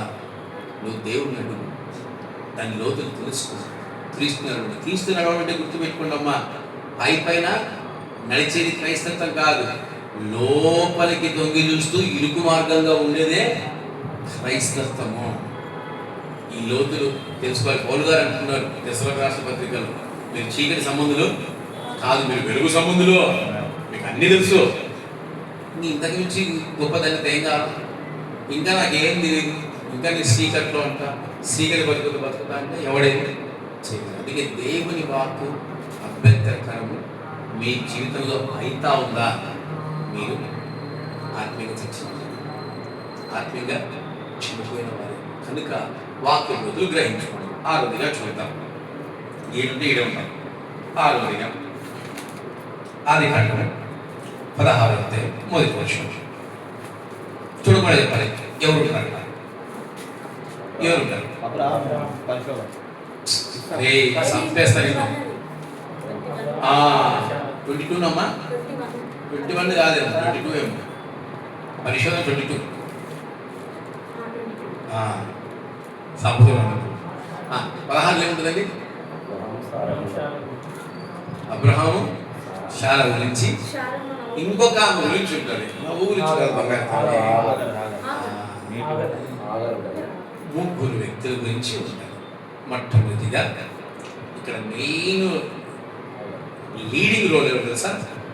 అబ్రహాము అయ్యగారు కాదు, ఎవరు? శారా. ఇప్పుడు ఆమె గురించి తీసుకుందాం. ఆరోదిగా అబ్రాము భార్య అయిన శారాయి అతనికి పిల్లలు కనలేదు. ఆమె హాగరు అను ఐగుప్తురాలైన దాసి ఉండేది. కాగా శారాయి, ఇదిగో నేను పిల్లలను కనకుండా యెహోవా చేసి ఉన్నాడు, నీవు దయచేసి నా దాసితో పొమ్ము, ఒకవేళ ఆమె వల్ల నీకు సంతానం కలగవచ్చునని అబ్రహాముతో. ఈ అధ్యాయం జరగక ముందు 15వ అధ్యాయంలో ఒక ఆప్షన్ ఉంది. ఏముంది? 15. ఈ 15వ అధ్యాయంలో అక్కడ 4వ వచనం, యెహోవా వాక్యం అతని ఎద్దుకు వచ్చి, అతని నీకు వారసుడు కాడు, నీ గర్భవాసమున పుట్టవచ్చున్న వాడు నీకు వారసుడు అని చెప్పాడు. అంటే దేవుడు ఇక్కడ 12వ అధ్యాయం ఏం చెప్పాడు? 12వ అధ్యాయం ఏం చెప్పాడు? మొట్టమొదటి పిలుపు, నీకు గర్భాన్ని ఇస్తాను, నీకు నాశనం ఇస్తాను. అక్కడి నుంచి 15కి వచ్చాడు. ఎక్కడికి వచ్చాడు? 15 దేవుడు ఎందుకు మాట్లాడుతున్నాడు కదా సార్? అబ్రాముడు ఎందుకు మాట్లాడుతున్నాడు కదా సార్? అబ్రాము చిత్తపడిపోయాడు. ఇంకా నాకు పిల్లలు పుట్టారు, ఇంకా నా పరిస్థితి ఇంతే, ఆయన నన్ను గొప్పవాడుగా ఆశీర్వదిస్తా అంటున్నాడు, ఒకవేళ నా తమ్ముడు కొడుకు నా బంధువులలో ఉన్న అతనే నాకు వారసు అంటే మళ్ళీ దేవుడు వాక్యం ఎవరి దగ్గరికి వచ్చింది? అబ్రాము దగ్గరికి వచ్చి, అబ్రహాము దగ్గరికి వచ్చి చెప్తుంది, అతని కాదు, నీ గర్భవాసంలో పుట్టబోవాడే నీ వారసు, నీ సంతానం. ఇప్పుడు అబ్రామయ్య గారైనా సరే, శారమ్మ గారైనా సరే, ఎవరు ఎందుకు విశ్వాసం ఉంచాలి? ఉంచారా? ఆరోదిగా దేవుడి మాట నీకు అవిశ్వాసమును కలగజేస్తుంది. దేవుడి వాక్యం మాట నీకు అవిశ్వాసాన్ని కలగజేస్తాను. ఇప్పుడు దేవుడు ఒక మాట చెప్పాడు. ఏం మాట? నీకు ఖచ్చితంగా నీకు సంతానం ఇస్తాను చెప్పాడు. మీ తెలుసు ఈ సంఘముకున్న దర్శనం ఏంటి తెలుసా? కొన్ని ప్రదేశాన్ని సంఘం విస్తరించబడుతుంది. హోసన్నా మినిస్ట్రీస్ ఎలాగైతే బహుగా విస్తరించబడి ఉన్నదో ఈ సంఘ దర్శనము విస్తరించబడుతుంది. ఒక చోట కాదు, 2 చోట్ల కాదు, ఈ సంఘం నుంచి కొన్ని వందల సేవకులు లేకపోతున్నారు. ఇది వాస్తవం. అంటే నేను నమ్ముతున్నా, నా దేవుడు నాకు చెప్పాడు, ఈ సంఘ దర్శనం నాకు చెప్పాడు. అందుకే పెద్ద మనుషులు అంటే వాళ్ళందరినీ పెద్ద మనుషులాగా ఉంటుంది, సేవకుడు కావాలని చెప్తా ఉంటాను. ఏం కావాలా? సేవకుడు కావాలా. ఆయన రెడీగా ఉన్నాడు, అయితే అయింది, అదే తునేద్దామని. అంటే ఏంటి? అది ఈరోజు జరగకపోవచ్చు. ఇప్పుడు ఈ సంఘాన్ని స్థాపించి 6 సంవత్సరాలు పూర్తవబోతా ఉంది. సెప్టెంబర్ 4కి 6 సంవత్సరాలు పూర్తవబోతా ఉంది.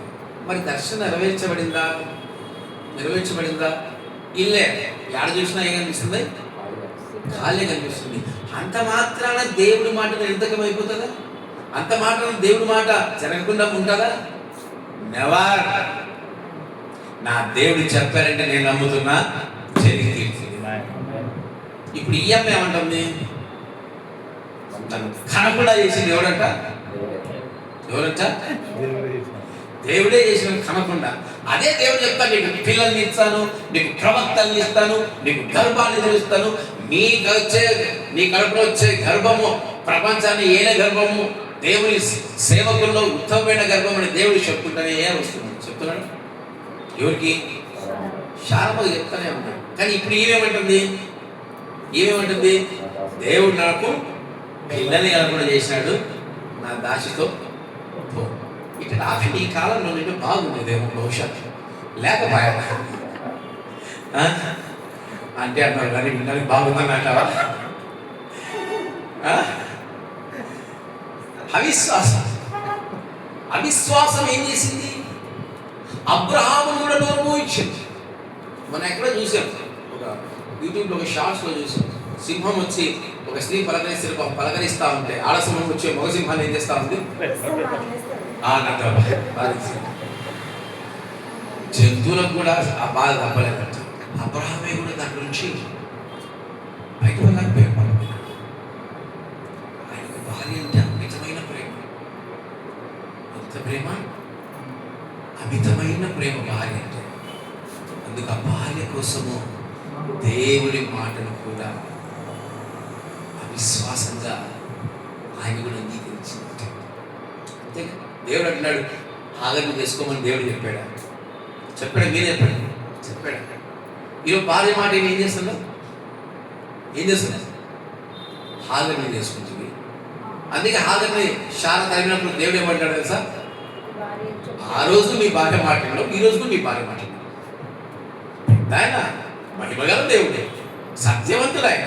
ఆ రోజు విన్నావుగా, ఆ రోజు నా దగ్గర విచారణ చేసావా? దేవా, నా భార్య నాకు టార్చర్ పెడుతుంది, ఇంకొక ఆమె చేసుకోమంటుంది, చేసుకోమంది అని అడిగావు? అడగలే. ఆ రోజు నీ భార్య మాట్లాడో ఈ రోజు నీ భార్య మాట్లాడు. తరిమే కాగలి.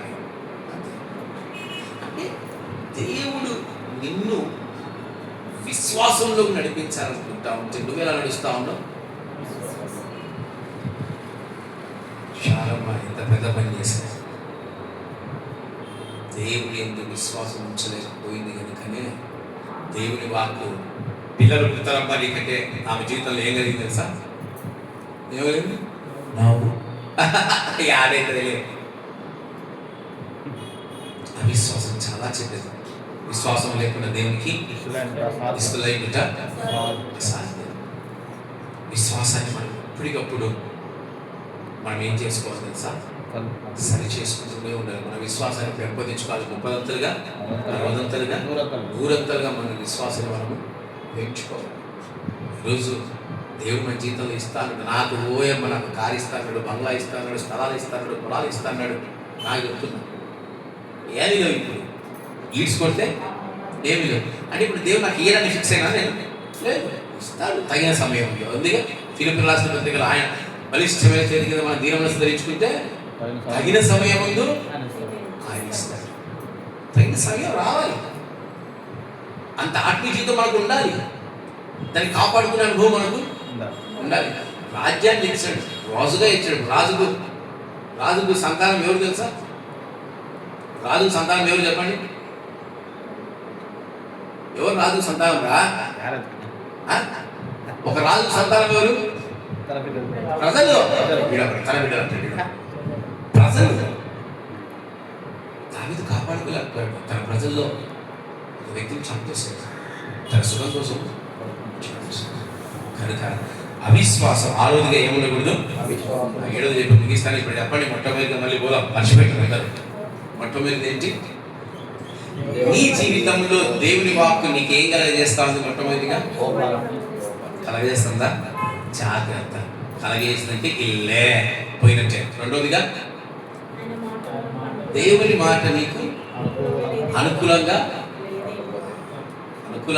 లేదని నువ్వు అనుకుంటే ఎప్పుడు నీకు అనుకూలమైనదే ఆలోచించవచ్చు. అందుకే మనం దేవుని దగ్గర ఏమైనా ప్రార్థన చేయాలి తెలుసా? నా దగ్గరకు వచ్చి అడుగుతుంటారు, అన్న నాకు మగ పిల్లడే కావాలి. దెబ్బతిన్నా నేను కూడా దెబ్బతిన్నాను. కొత్తగా సేవ ప్రారంభించినప్పుడు మనకు కూడా అనుభవాలు ఎవరు అడిగితే చేయబెట్టి వేసునామని సంతానం వచ్చుగా కానీ బలపరిచినాం. అహో సేవకుని కదా, వాక్యం చెబుతున్నాం కదా, దేవుడు దగ్గర విచారణ చేయండమ్మా, అడగండి, ఆయన ఏది ఇచ్చినా మీకు శ్రేష్టమని చెప్పలేకపోయాం. దాని అంటారు అత్యుత్సాహం. ఇంకా ఆపరేషన్కి పోతా ఉంది, అమ్మా డెలివరీ అవుతా ఉంది. అప్పుడు పోయినప్పుడు కూడా ఫోన్ చేసి ప్రార్థన, మగ పిల్లలు కలుగులుగాక. అబ్బాయి ఆఖరికి పీఠబడి దగ్గర ఆడపిల్లలు ఉంటే సచ్చింది గొర్రె సంగతి కాకుండా మానేశారు. అప్పుడు నేర్చుకున్నాను. తప్పులు ఒప్పుకోవాలి. అప్పుడు నేర్చుకున్నాను. ఎవడన్నా నా దగ్గరకు వచ్చి ప్రార్థన కోరితే, అమ్మ దేవుడు ఏదైతే శ్రేష్టమైందో అదే ఇస్తాడు. కావాలంటే సంతానం కొరకు ప్రార్థన చేస్తాం, కానీ దేవుడు మీకు ఆయనకు నచ్చిందే ఇస్తాడు అని ఇప్పుడు నేర్చుకుంటాం. ఇప్పుడు ఏం తిరిగాయి? అప్పుడు దాకా కళ్ళు ఇచ్చుండే, ఇప్పుడేమైనా కనబడ్డాయి. అందుకే ఏదైనా సరే మన అనుకూలమైంది వచ్చినా రాకుండా మనం లోపడాలి. మూడోదిగా నెరవేర్చుకుంటే, దేవుని మాట విని నెరవేర్చుకుంటే. ఎలా నెరవేరుస్తున్నారా? నెరవేరుస్తున్నాడు. శనివారం వస్తున్నాడు, ఆదివారం తొందరగా వస్తున్నాడు. ఒకసారి మిషన్ వేసుకున్నారా, మిషన్ వేసుకుని వచ్చినాడు, వారు అందరూ నెరవేర్చుకుని వారు మాత్రం నెరవేరుస్తా ఉన్నాడు. చప్పట్లు కొట్టండి వాడికి. Very good. నాలుగోది దుఃఖాన్ని కలిగేది దేవుని మాట. దేవుని మాట దుఃఖాన్ని కలిగేస్తుంది. దుఃఖాన్ని కలిగేసి ఏం చేయాలి?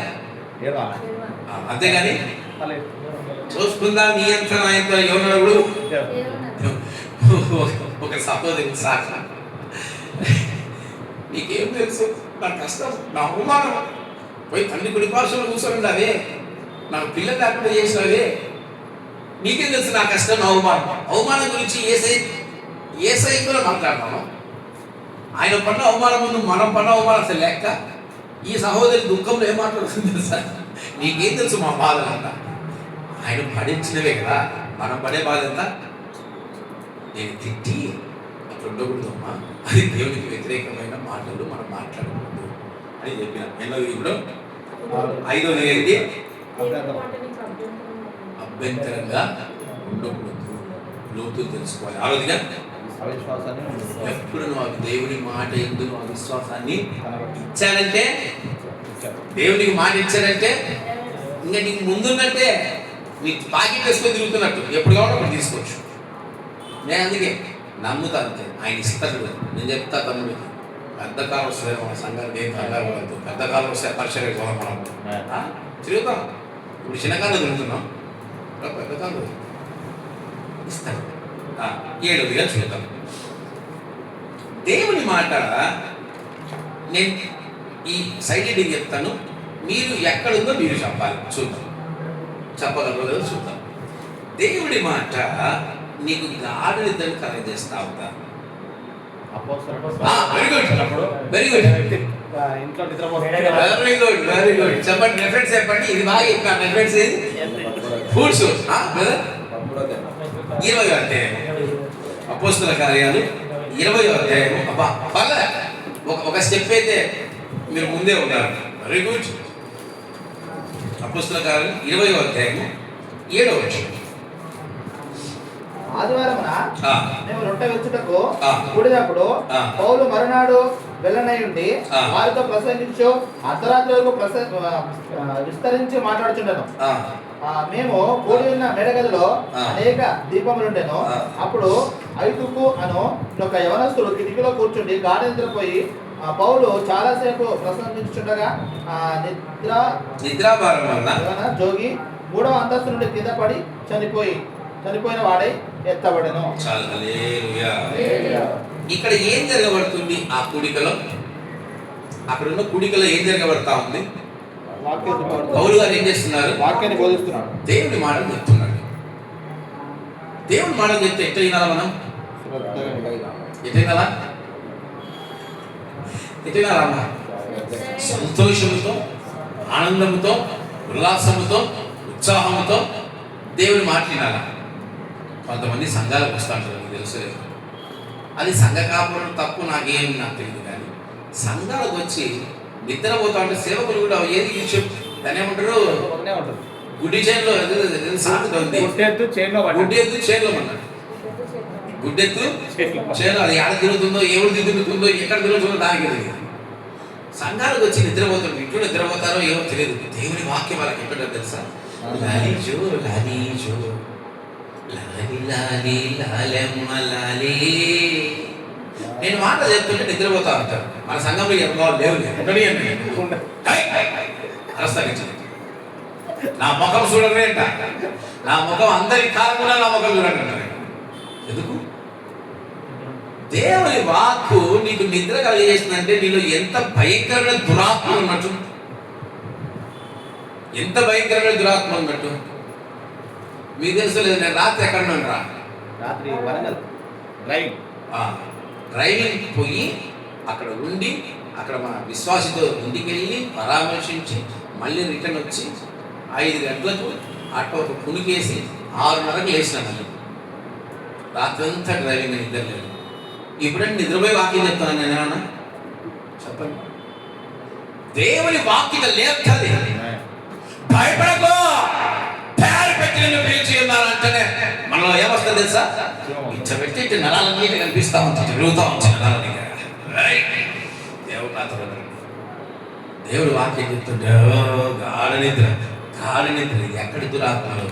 యెషయా గ్రంథంలో ఉంది. నేను వారికి గాఢ నిద్ర గల, ఎవరికి తెలుసా? ఐగుప్తులకి నేను గాఢ నిద్ర గల దురాత్మలు వారికి ఇస్తానని దేవుడు చెప్తాడు. గాఢ నిద్ర. వాళ్ళ బతుకుల్లో ఏమవుతుందో, వారి జీవితాల్లో ఏమవుతుందో ఉండదు. వారి కింద వచ్చి నీళ్ళన్నీ వచ్చినా వాళ్ళు, అంటే వాళ్ళ ఆత్మీయ జీవితం వాళ్ళు నాశనం అయిపోతున్నా, పాడైపోతున్న వాళ్ళు భక్తులు ఉంటారు. గాఢ నిద్ర గల దురాత్మ. ఇంకో దురాత్మరా? 3 దురాత్మల గురించి చెప్పిన. గాఢ నిద్ర గల దురాత్మ మర్చిపోయిన కూడా యెషయా గ్రంథంలో ఉంది. అది కూడా అంటే దేవుని మాట నీ జీవితంలో ఏం కలుగజేస్తా ఉందా? నిద్ర కలుగజేస్తా ఉందా? అందుకే ఏమైపోయాడు అయ్యారు? దేవుడు వాక్యం చెప్తే నేను నిద్రపోతా ఉన్నాడు. ఏమైపోయాడు? ఆత్మీయంగా చచ్చిపోయినట్టే. శారీరకంగా కూడా కింద పడిపోయాడు. ఈరోజు మనం కూడా ఇలా ఉన్నాము. దేవుడు వాక్ జరుగుతున్న చోట నిద్రపోయే వారిగా ఉంటాం. అందుకే నేను చెప్తుంటా, కొన్ని జోకులు వేస్తూ ఉంటా, కొంత నవ్విస్తూ ఉంటా, కొంచెం ఉల్లాసపరుస్తూ ఉంటా. వాక్యంలాగా చెప్పుకుంటూ పోను. ఎందుకు తెలుసా? దురాత్మ వచ్చి అంటారు. వద్దు, కొంచెం నవ్వుతూ ఉంటే, కొంచెం అల్లరి చేస్తూ ఉంటే, కొంచెం గద్దిస్తూ ఉంటే, కొంచెం తిడుతూ ఉంటే మనుషులు ఇప్పుడు అన్ని రకాల ఉగాది పచ్చడి వల్లే ఉంటారు. అన్ని రకాల అనుభవాలు. చేదు ఉండాలా, తీపి ఉండాలా, పులుపు ఉండాలా, అన్నీ ఉండాలి. పస్తా అంటే అదే. చేదు కూరలు తినాలా, పులుపు కూరలు తినాలా, మాంసం తినాలా. అది ఎట్లుండాలి తెలుసా? ఇట్లా కూర్చొని మునికాల మీద కూర్చొని తినాలి. మళ్ళీ టేబుల్ వేసుకొని అది కింద పాస్పోర్ట్ వేసుకొని తినకూడదు. ఎంత స్పీడ్కి తిని పరిగెత్తాలి. అదే పస్కా. ఎంత స్పీడ్కి తిని అంత స్పీడ్కి పరిగెత్తాలి. దాన్ని పస్కా అంటారు. ఈరోజు నీ జీవితంలో దేవుని వాక్కు నీకు దారంతకారాన్ని కలిగజేస్తే నీ అంత దౌర్భాగ్యుడు ఎవరు ఉండదు. దేవుని వాక్కు జీవం ఇవ్వాలి కానీ, దేవుని వాక్కు నిన్ను ఓదార్చాలి కానీ, దేవుని వాక్కు నిన్ను లేవనెత్తాలి కానీ, దేవుని వాక్కు నిన్ను జీవంలో నడిపించాలి కానీ, గాఢ నిద్ర కలిగజేస్తూ ఉంటే నీ జీవితం ఎలాంటి అనుభవాలు గుండా వెళ్తుందో, తల్లి ఎలాంటి అనుభవాలు గుండా వెళ్తుందో ఒకసారి నువ్వే జ్ఞాపకం చేసుకో. ఇప్పుడు చెప్పండి, నీ జీవితంలో దేవుని మాట అసలు ఉందా? ఉందా లేదా? ఎవరి జీవితం లేవా? దేవుని మాట ఉన్నాయిగా? అమ్మయ్యా, ఉన్నాయిగా. ఏం రైతు అంశం ఏం ప్రశ్నడా? బా, వెరీ గుడ్ రా. వీడు ప్రారంభ ప్రార్థనలో కొంచెం పెంచినాడు. 1 నిమిషం పెంచినాడు. సంతోషం. రాను 5 నిమిషాలు కొడతాడు. Very good. సరే, అందరు గుర్తులు పోయండి. అందరు గుర్తులు పోయండి. కూర్చున్నారా? చెప్పండి. ఇప్పుడు చెప్పండి, మొట్టమొదటి కార్యం ఏంటి? నీ జీవితంలో దేవుని మాట ఏం కలగజేస్తా ఉంది? కోపాన్ని కలగజేస్తుంది కదా? కలగజేస్తుందా? మాకైతే లేదు. నీకు లేదా? అబ్బా, సంతోషం. ఎవరికైనా దేవుని మాట కోపాన్ని కలగజేస్తుందా? సేవకుల మాట దేవుని కోపాన్ని కలగజేస్తా ఉందా? అబద్ధం. సేవకుల మాట 24 గంటలు మీకు కలగజేసేది తెలుసా? కోపాన్ని. దొంగలు. కోపాన్ని ఎప్పుడు సేవకుడి మాట మీ జీవితంలో కోపము రాకూడదు. ఎందుకు తెలుసా? సేవకులు ఏం చెప్పినా మీకు ఏం కలిగే. రెండవదిగా నీ జీవితంలో దేవుని మాట ఏం కలగజేస్తా ఉంది? ఏం కలగజేస్తుందిరా? గుర్తురా? చెప్పమ్మా, చెప్పాలి. ఎంతమంది ఉన్నారు?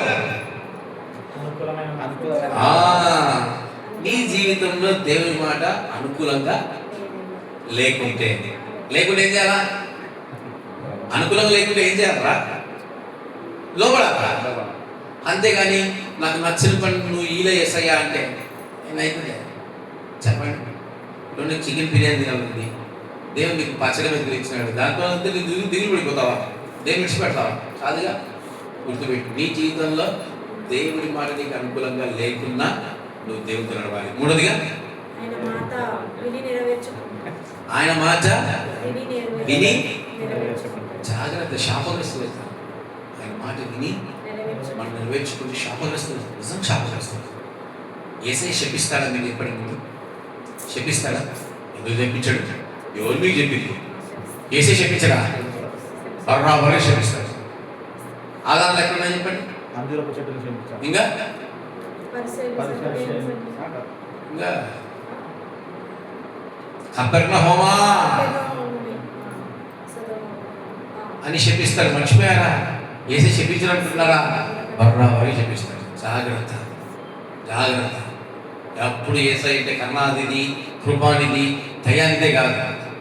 కోపం వస్తే ఏసేసేది ఇది కూడా ఆయన. జాగ్రత్త. నాలుగోదిగా,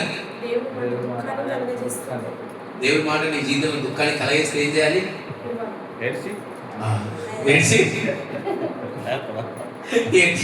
మార్పడుకోగల సంతోషం. ఐదోదిగా, అంతేనా? ఏసే వాక్కు నీకు అభ్యంతరంగా ఉందా? అమ్మమ్మ మీరు ఇట్లా బతకండి, నీకేం తెలుసు? ఏదన్నా నీకేం తెలుసు? ఏదైనా చెప్పినప్పుడు ఏసైతో అంటాం, నీకేం తెలుసు ఏసయ్యా? మా తెలుసంతా నీకు తెలుసా అంటారు. అట్టలో ఉన్నారు. చాలా జాగ్రత్తగా ఉన్నారు మనం. ఆరోదిగా, దేవుడి మాట జీవితంలో ఎప్పుడు అవిశ్వాసాన్ని తీసుకుని రాదు. మీరు తెచ్చుకుంటారు అంతే. ఒకవేళ మీ జీవితాల్లో ఉందే ఉంది, నాకు చెప్పకపోయినా ఇంటికి మీ హృదయాన్ని అడగండి, అదే చెప్తారు. అవిశ్వాసాన్ని కలిగిస్తుందేమో జాగ్రత్త. మీ జీవితాలు బాగలేదంటే దేవుని మాట చివరిగా ఏం కలిగిస్తా ఉంది? నిద్ర వస్తుందా? ఎంతమందికి నిద్ర వస్తుంది? వాక్యం చెప్తుంది ఎంతమంది నిద్ర వస్తుంది? చెప్పండి. చాలా సంఘాలు మీరు చూసి ఎవరు నిద్రపోతుంటారా? మన సంఘాలు నిద్రపోతారన్నా రౌడీ నేనే పెద్ద రౌడీ. ఎవరికి నిద్రపోని ఏదో నేను నిద్రపోను. సరే, అందరు చేసుకుని మీ హృదయాన్ని మీరు పరిశీలన చేసుకోండి. అమ్మయ్య వెరీ గుడ్. చెప్పి నాకు శబ్దాలు వచ్చినాయి.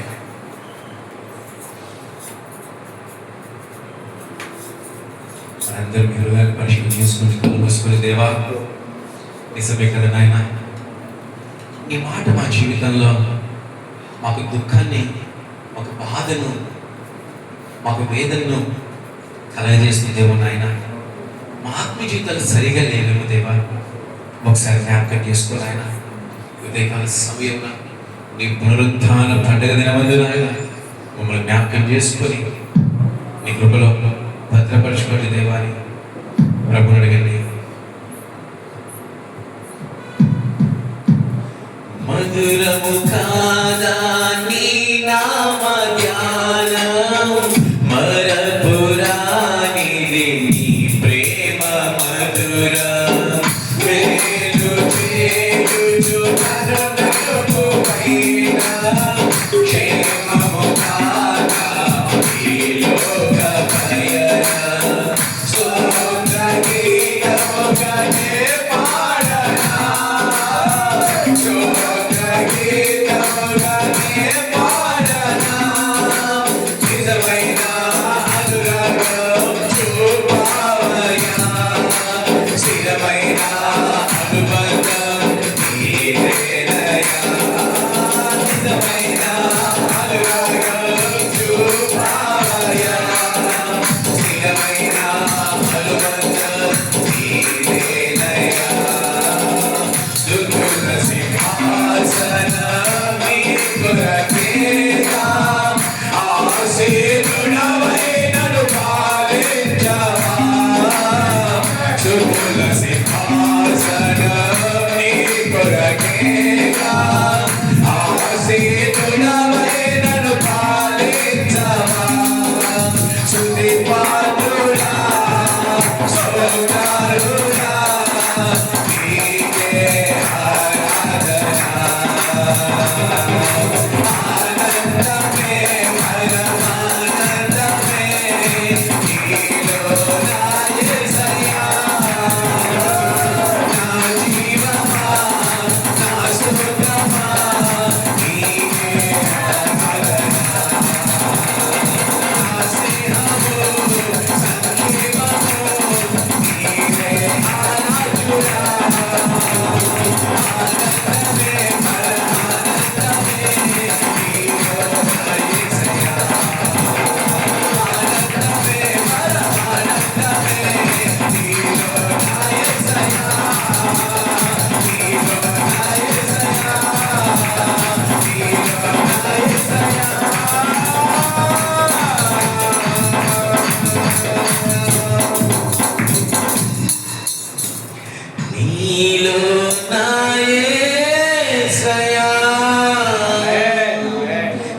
సమస్త మహిమ ఘనత మన ప్రభు అయిన యేసుక్రీస్తుకే కలుగును గాక.